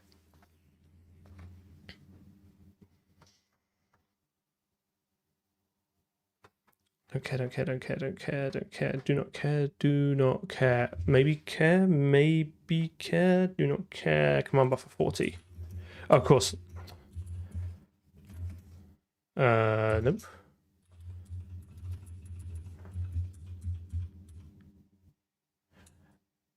I don't know if I need that anymore because this is in and of itself a range. I had to use that before because I didn't want the lambda to yield up a vector because then that would copy it. I wanted to make sure it was a range, but I think if it just returns a span, then that's fine.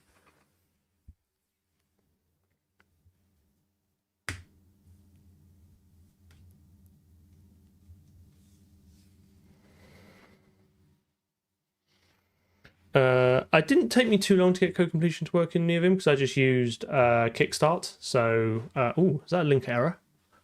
Oh, exciting. It's because I know exactly why that is. I just used kickstart and then just kind of Googled around a bit from there. You can find my .files on GitHub, by the way, which might give you and the Docker image that I use for this project is also on GitHub, so, and the make files I use, so you might be able to cobble something together with that.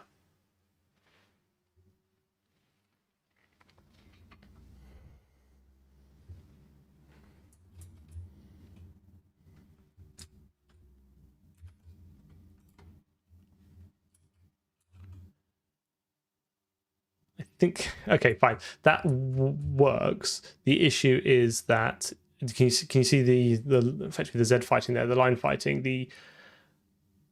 there is, has it already calculated a parent AABB? I can't think why that would be. Why would that be? I guess not, no, because this one at the bottom is, it just so happens that one of the child elements lines up exactly with that, which is what we should have probably expected. I think that's fine for now. It's not great. Oh, that's really trippy. Ooh. Can I move at the same time as I do that?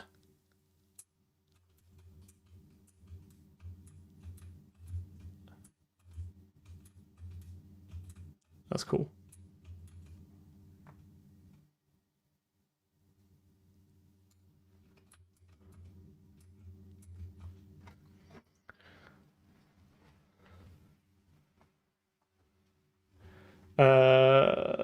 Because so why do I not glob files? I read once somewhere that was considered bad CMake practice, and I will admit I never questioned it, but it sounded good at the time, and then I've just never done it since. So add entity class.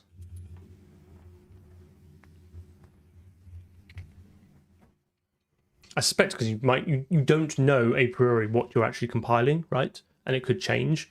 So at least when you lay it out specifically, you know what's going. You know what you're building.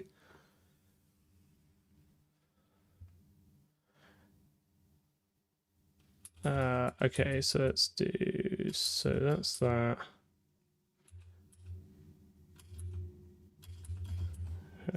Integrate entity changes. Okay, I might go for a little bit more because I think I really wanted to get more than this done, right? So whilst I am pleased with this, I really would like to have, because we haven't even integrated it into the raycasting in the scene yet, but that's not too bad. What I think we need is the ability to add another entity on the fly.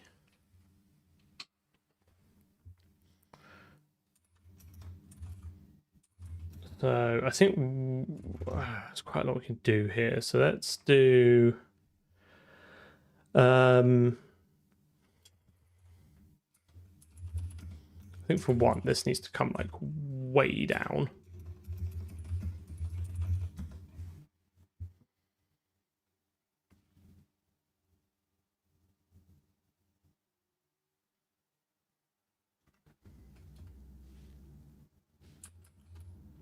Is that just the same speed, or am I going mad?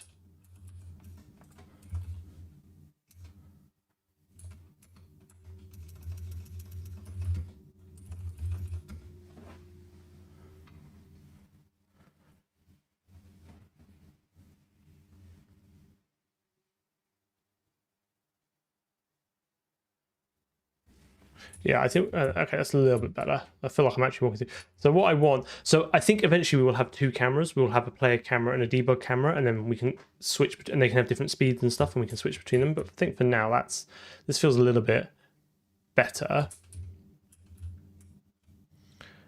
What I think we need to be able to do is have a way to add a new entity and then check that we can drag that around, and then we can pre-populate the list. So let's have a quick look at main, because I think main's it's not in a great place for this at the moment. So we've got all the default textures, which we need to scrap at some point anyway.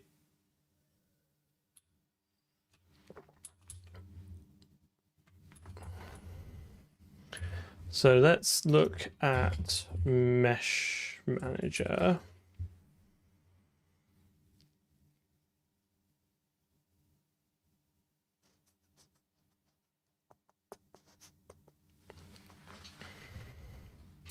I think we need a way. So Mesh Manager needs to expand, right? So what we want to be able to do is we want to say to Mesh Manager, hey, give me all the meshes that you currently know about, so I can then have a drop-down list, and then I can be like, all right, click this one, click this one, click this one. So I think that's where we want to get to next. I think we'll start just coding this up and we'll just see how far we get, right? Because there's a couple of things we need to change in here. Does mesh data come with a name? It does not. Okay. So I think I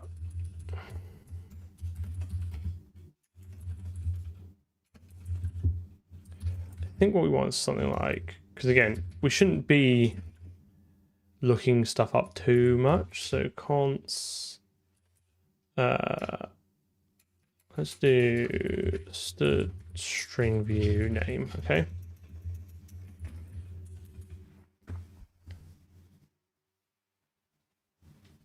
And then I think we can have a string map to a mesh data mesh view, and then do like mesh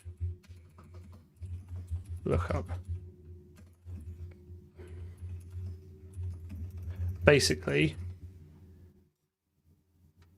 we should be able to recover this mesh view again, given a name. So this should load it into the map and then update one of this, and then we should be able to retrieve it out later. I'm going to probably create the contract that once a mesh is loaded in, you cannot load it back in with the same name and make that an error, just because resizing all these buffers, like if it's bigger, you'd have to resize the buffers and stuff like that, or put it onto the end and dead space. And it's not something I'm really worried about. I think for the flow of this game, I think it's highly unlikely you would ever need to update a mesh. Like you're just going to pull it out of, I'm just going to pull that triangle data out my arse and I'm just going to slap it into the GPU. So I think that's kind of a part of the contract we can make. And then I think we can do something like auto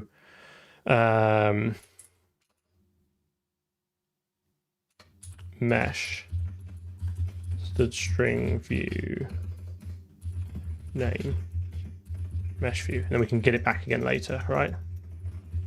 So hey mesh manager, get me the mesh with this with the mesh with this name.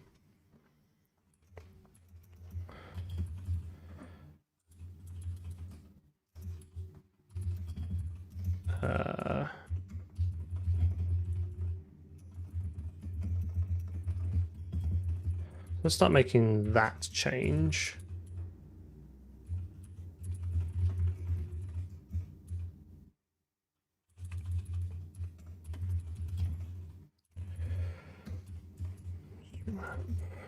And then what was that called? Like mesh lookup. Default initialize. So the string view name. So actually, what we could say is if you try and no, I was going to say, if you try and load the mesh, you could just with an existing mesh with the same name, you could just return data. But I think that violates return the old data. But I think that's really confusing behavior.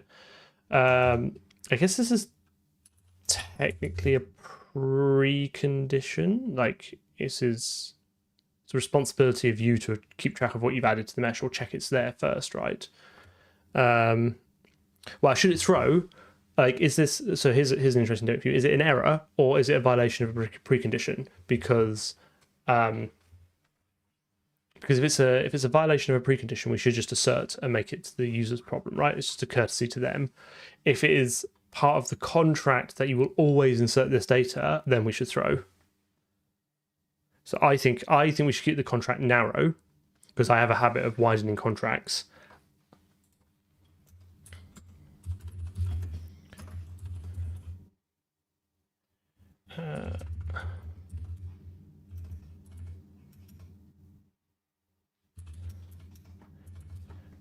Yes, and so in fact, actually, maybe that should return. We can make get return an optional, so you can see if it exists or not.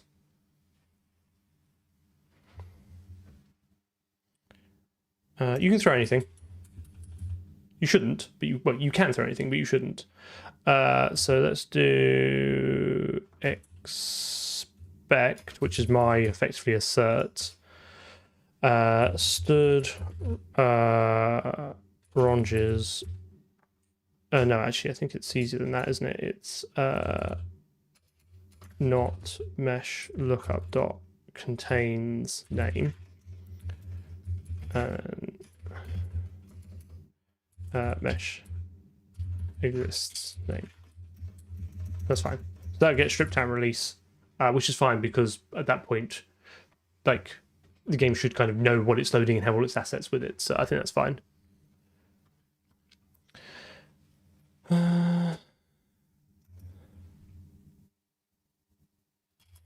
And then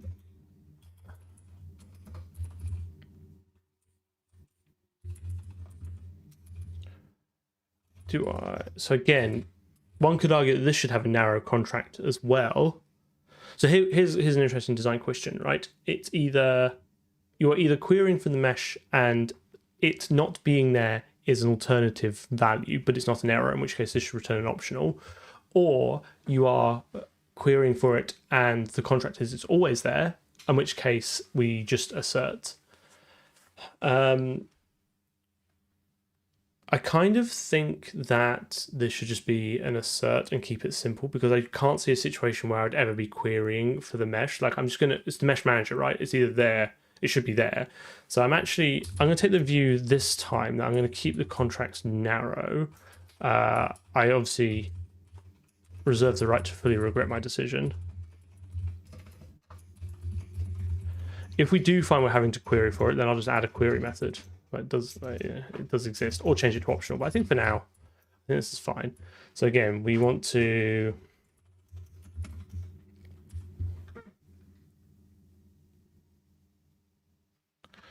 auto mesh view equals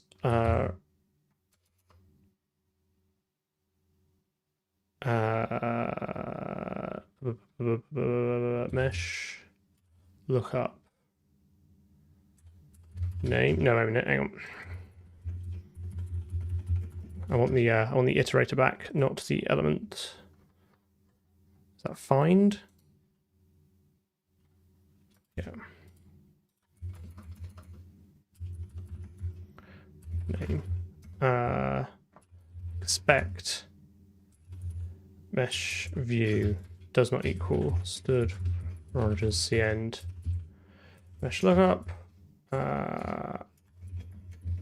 mesh does not exist name, and then we can do return mesh view dot second. Cool. Okay, that's nice and easy. So now we should be able to. I also feel like we maybe want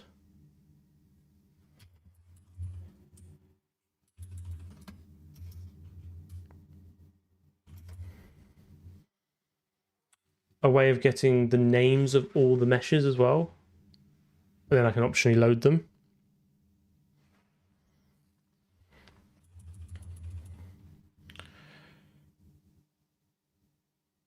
I feel like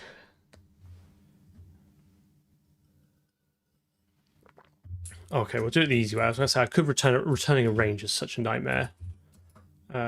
Mesh names const. So just stick in a vector.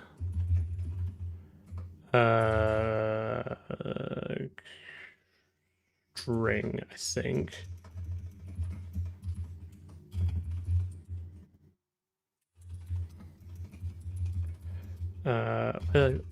Really funny about keeping my declarations the same order in both the C and the header and the CP file. Just don't ask me why. All right, let's mesh manager that. Okay.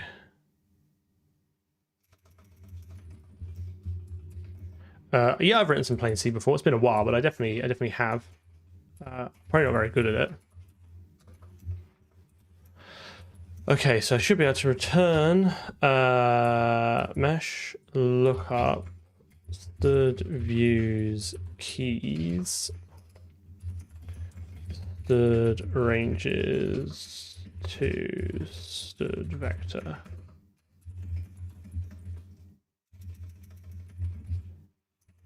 There you go. Right, nice. So the views keys is a really nice, range, by the way.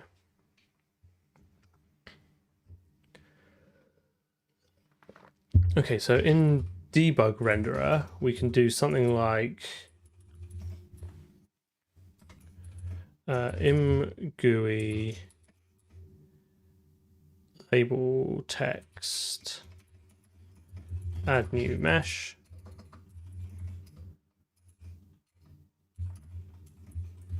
And then for const auto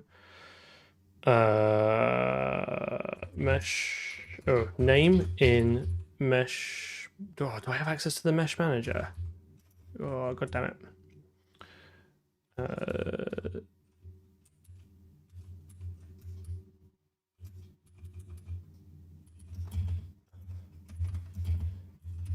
Does the renderer not store the mesh manager? It does not. How rude. Okay, fine. Well, that's an easy fix. Just slap that at the end. Mesh manager.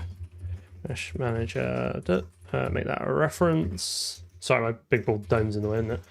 Renderer. Mesh manager. Oh, this is a hefty constructor. I'm constructing all the things here. Mesh manager, mesh manager. Expected if I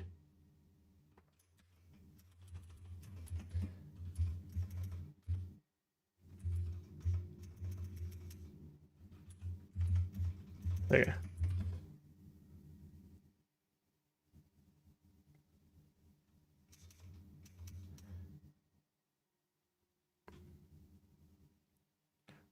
Main just constructs everything and just hands out references to it effectively. It's kind of a simple memory hierarchy. All the managers just exist once constructed at the beginning of the game, and then everything just has access to them.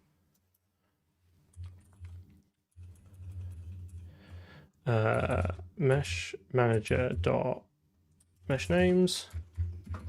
Now I'm gonna. What's the im-GUI drop down widget? GUI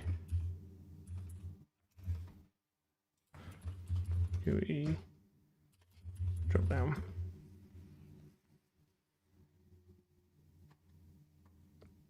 Combo. im-GUI. Someone's ported im-GUI to a website, and you get that sweet interactive demo. So widgets. Combo. Here you go. That's what I want.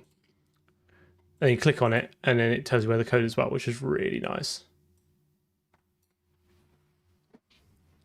Where is it? Combo here. Right. Okay. So im-GUI tree node combo. If im-GUI tree node.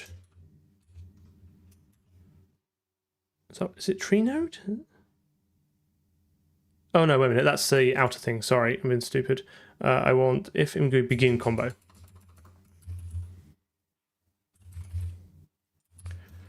Begin combo.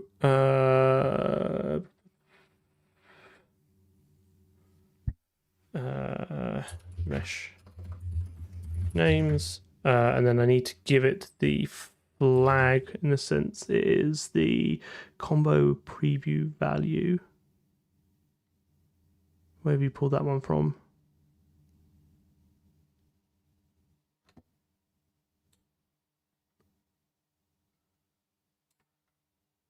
Oh, that's the. Can I just do that?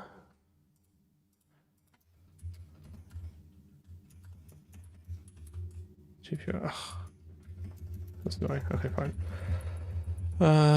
Const auto mesh names. I got a feeling I'm gonna have to convert this into pointers.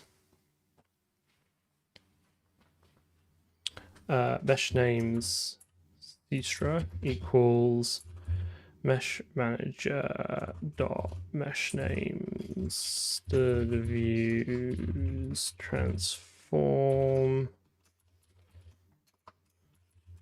const auto e return e.cstra std ranges to std vector. Okay, fine. Wash. Being mesh names.cstra dot front. Then flags will be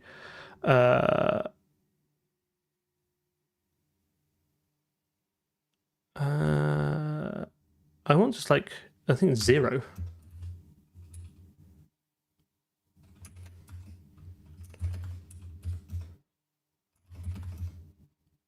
Okay. Yeah, well, we all make mistakes.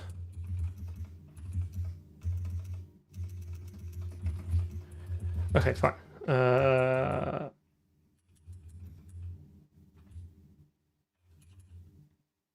Well, I don't know. Okay. Okay, fine. So now in here, I should be able to do if im GUI selectable.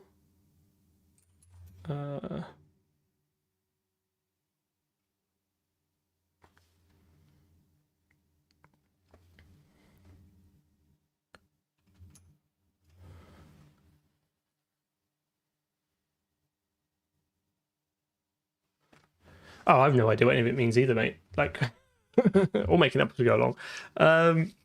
Okay, I just want it. I just want for const auto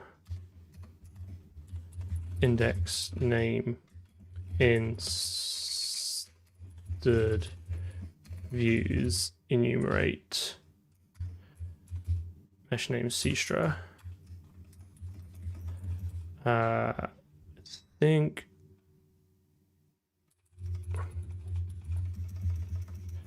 okay. Im GUI selectable.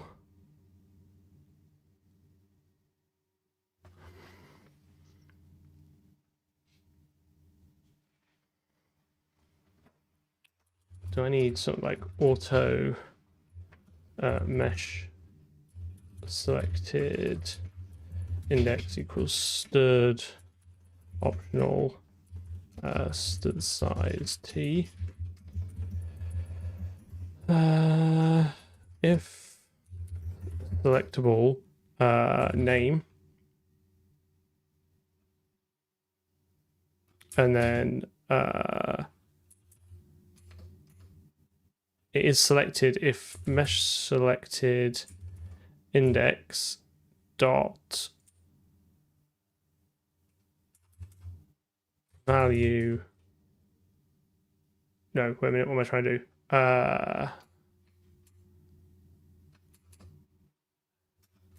If mesh selected index has value and mesh selected index equals index. There you go. So if I've selected something and it's this index, then mark it as selected. Don't like that. Okay. Then otherwise, I'm just following the guide, by the way.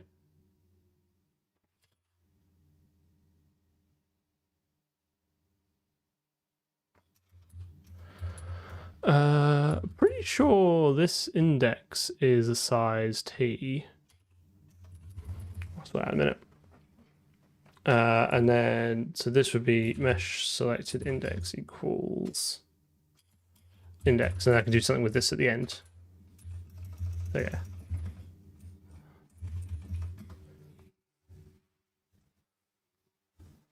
Blah.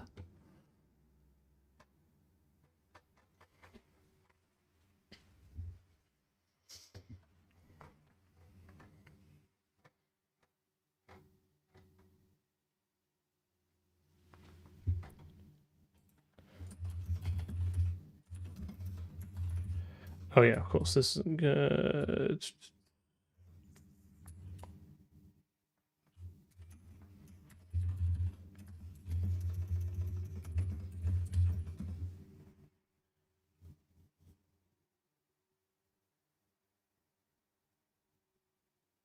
Size t is just a integer that is guaranteed to be big enough to store any valid array index.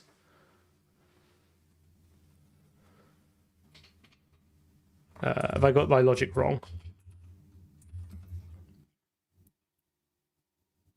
Because they've got, I'm just copying, I'm just going off this, right? So they basically do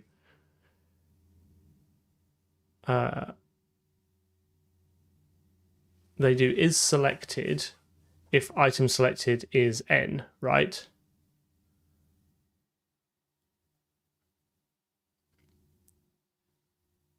So I'm just doing the same, right?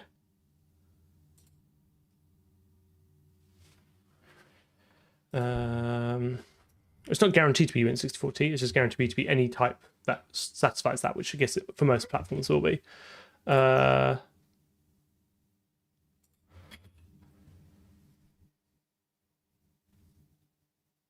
hang on. Why is const long and unsigned long? Interesting. I thought this was a size T.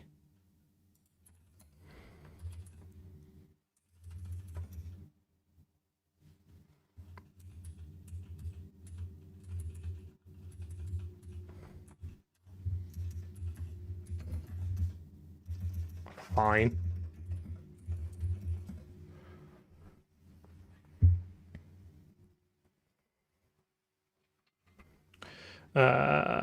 Main 253.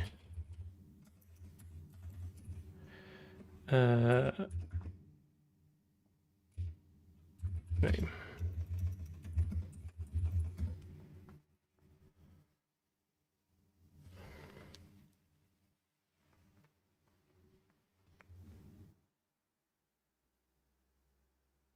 All right, okay, so let's see if this now works. Oh, it's crash. Assertion this empty failed.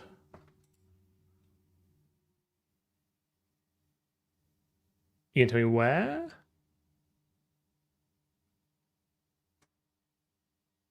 Front. Where have I called?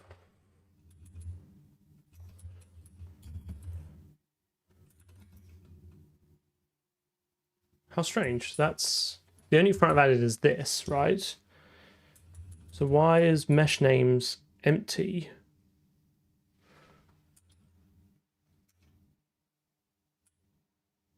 Oh, I know why. What a fool. After I...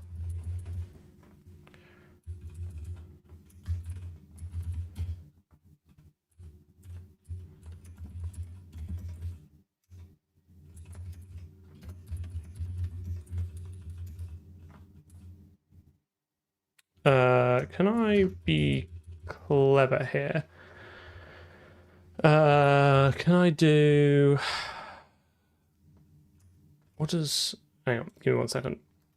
I feel like I can simplify this code a bit.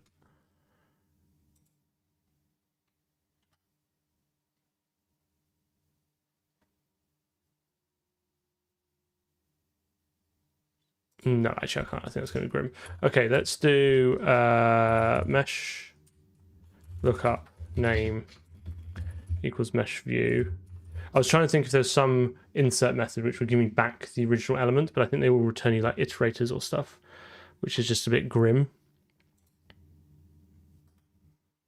Yeah. I don't think the square bracket operator. Oh, it does. Interesting. Okay, I think I can do return that, but I think that's really gross, so I'm not going to. Basically, the issue was I wasn't sticking it in the map.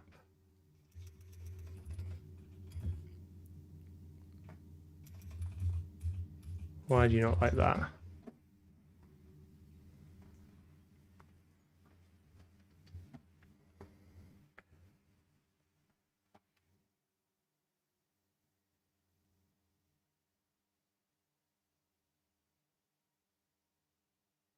Yeah, I'll figure it out when I get there. Don't worry, we'll get there. Why is it not like this? I'm pretty sure there's heterogeneous lookup on the square bracket operator. In fact, C++26 mate for that. If you want heterogeneous lookup, so that's a C++26 feature we do not have. Fine. I guess.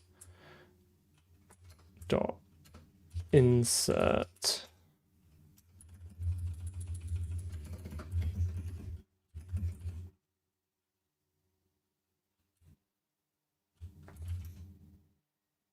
I'm always out of luck when have I got a constructor?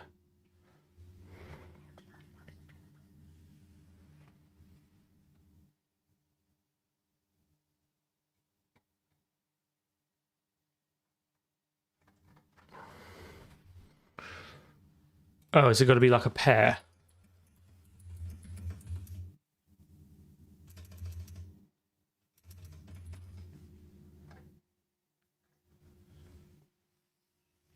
I don't think so. I've got string map here, right? Which is...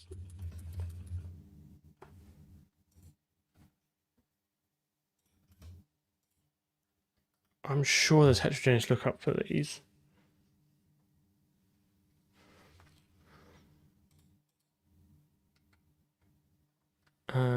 Maybe...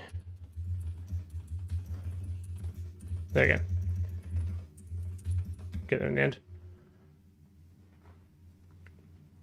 There's no need to move mesh because it's just a bunch of numbers. It's the same as a copy.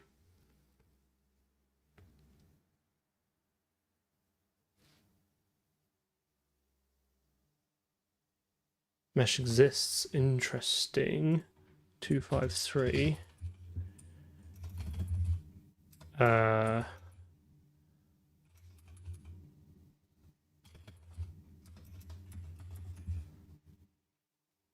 Oh, I do it in a loop, don't I?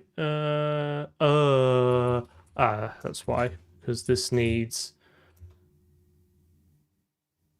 It needs its own subname anyway, and I've got the index. That's fine. That's fine. Basically, where I was reusing the name for each submesh, which was a bug anyway, so I just haven't seen that.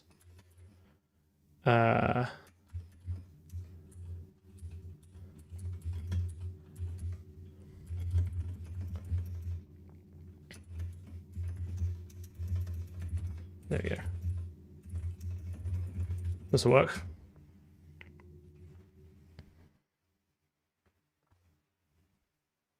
Yeah, my personal convention is to put an underscore at the end of member variables. That's just what I do. You obviously do not have to do it. Okay. Crash. I think I know why. I need to then do mgui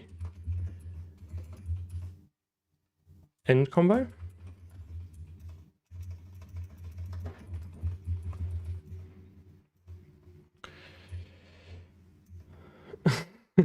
Hello to Brazil. So I think I want the optional, right? Because I need to just there'll be one selected, which will be the default one, but I need to disambiguate between the one already been selected and me actively clicking it, right?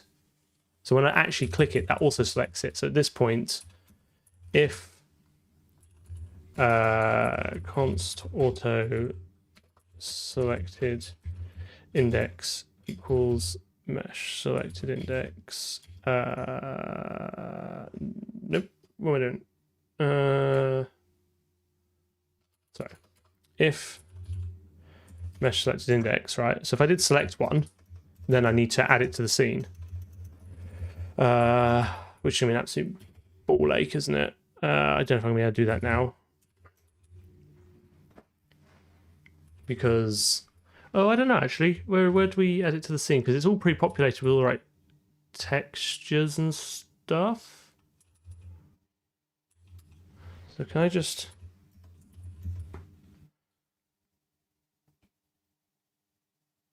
how do I get that set of submeshes though?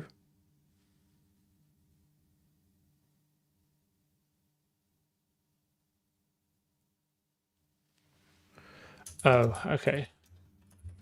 Oh, I see what you mean. Yes, fine.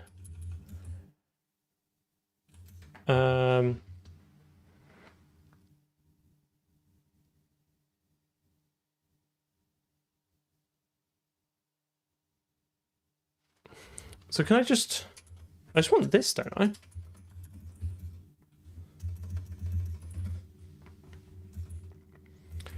What I'm going to do is cheat here and push back auto entity equals scene dot back and push back like new entity entity dot sub meshes and then new transform scene dot entities dot back. Is that all right? Name submeshes. Would you not like that? I can't think now about how to properly pull out all the submeshes, everything, and reconstruct it. I just wanted to see if I can add something to the scene basically and have more than one thing going around.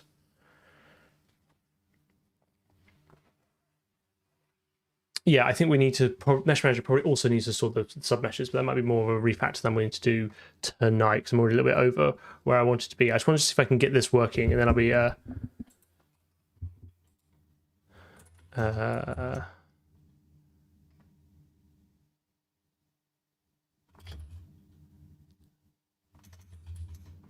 it should be fine, right?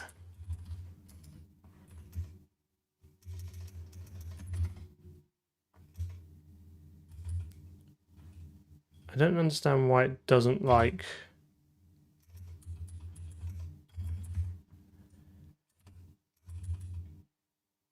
Unless it can't convert the span to a vector.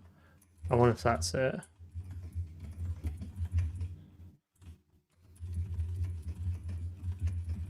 We've had this before. It's probably yeah, it's definitely a const issue. I will fix that later.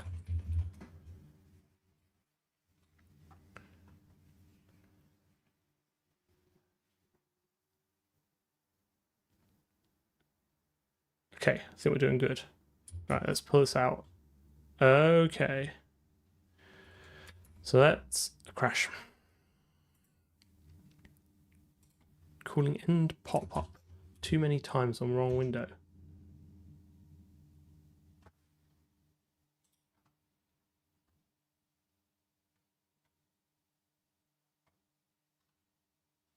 Apparently this needs to go in here.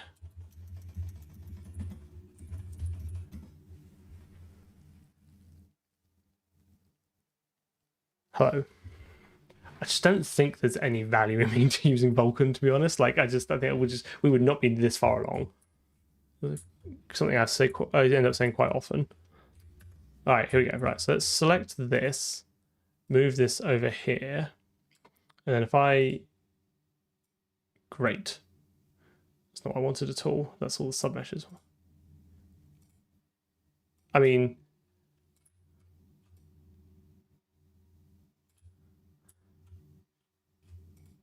I think all these are the same.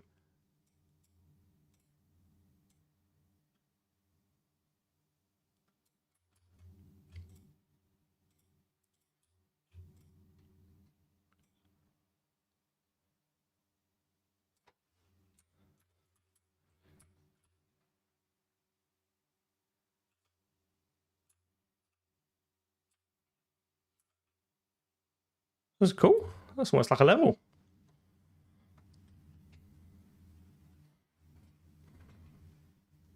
Hours of fun. Just the spaceship walking simulator. Don't fall into the void. Yeah, grid snapping, absolutely next time.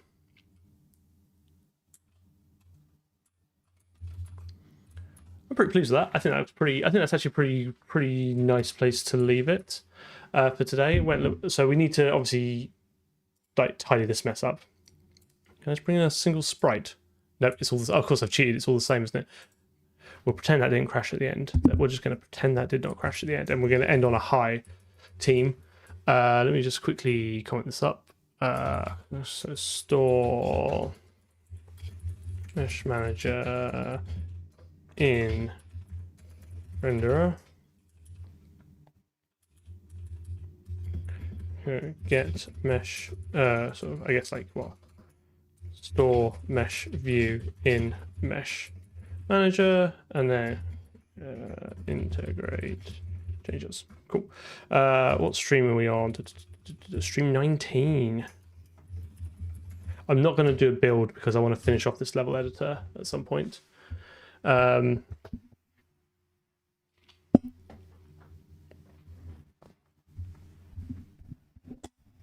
Yeah, I think there's definitely some mistakes there.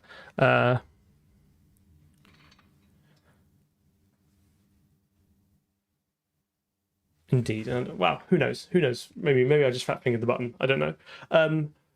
Wow, good numbers tonight. I didn't realize I was in the zone, but I was obviously chatting. But I try not to focus too much on the numbers. There's like 300 people here, which is crazy. So picked a good stream to come along to. I think if this is your first one, I think we got quite a lot done there. There's quite a big refactor to do. Did the line rendering. We did the AABB drawing, well, just the line rendering, the AABB construction. We definitely used a lot of ranges today. We ranged hard. And then, yeah, started building up the level editor. So next stream, so that'll be Wednesday. What are we going to do? We are going to fix up that drop-down issue. We're going to load some different objects in there because it's a little bit lame at the moment. Do some snapping. No, we are tied out, I'm afraid. That's it. It's all gone now.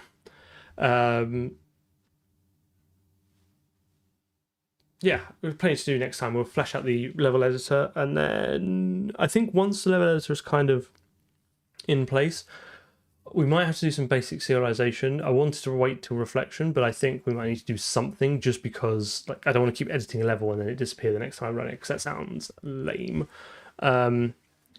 So we'll do that, drop down menu, add some stuff, create a bit of a level. Then I think we definitely need to get a skybox in there to make it look a little better. And then I think we might just do some more of the rendering tech. I still want to do tone mapping. We still need to do an HDR.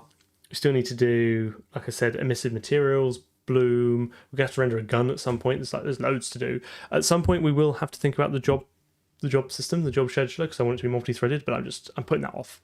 And I know I will regret it because the longer I leave it, the harder it will be to integrate. But I just don't want to think about that now.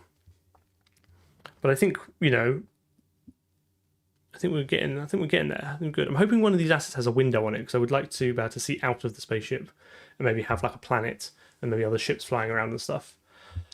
Right, that's it. I'm done. I'm spent. I'm gonna have a beer and relax. I'll hang out on Discord for a bit. But thank you for coming along and joining me. It's been good fun, and I will see you all anon.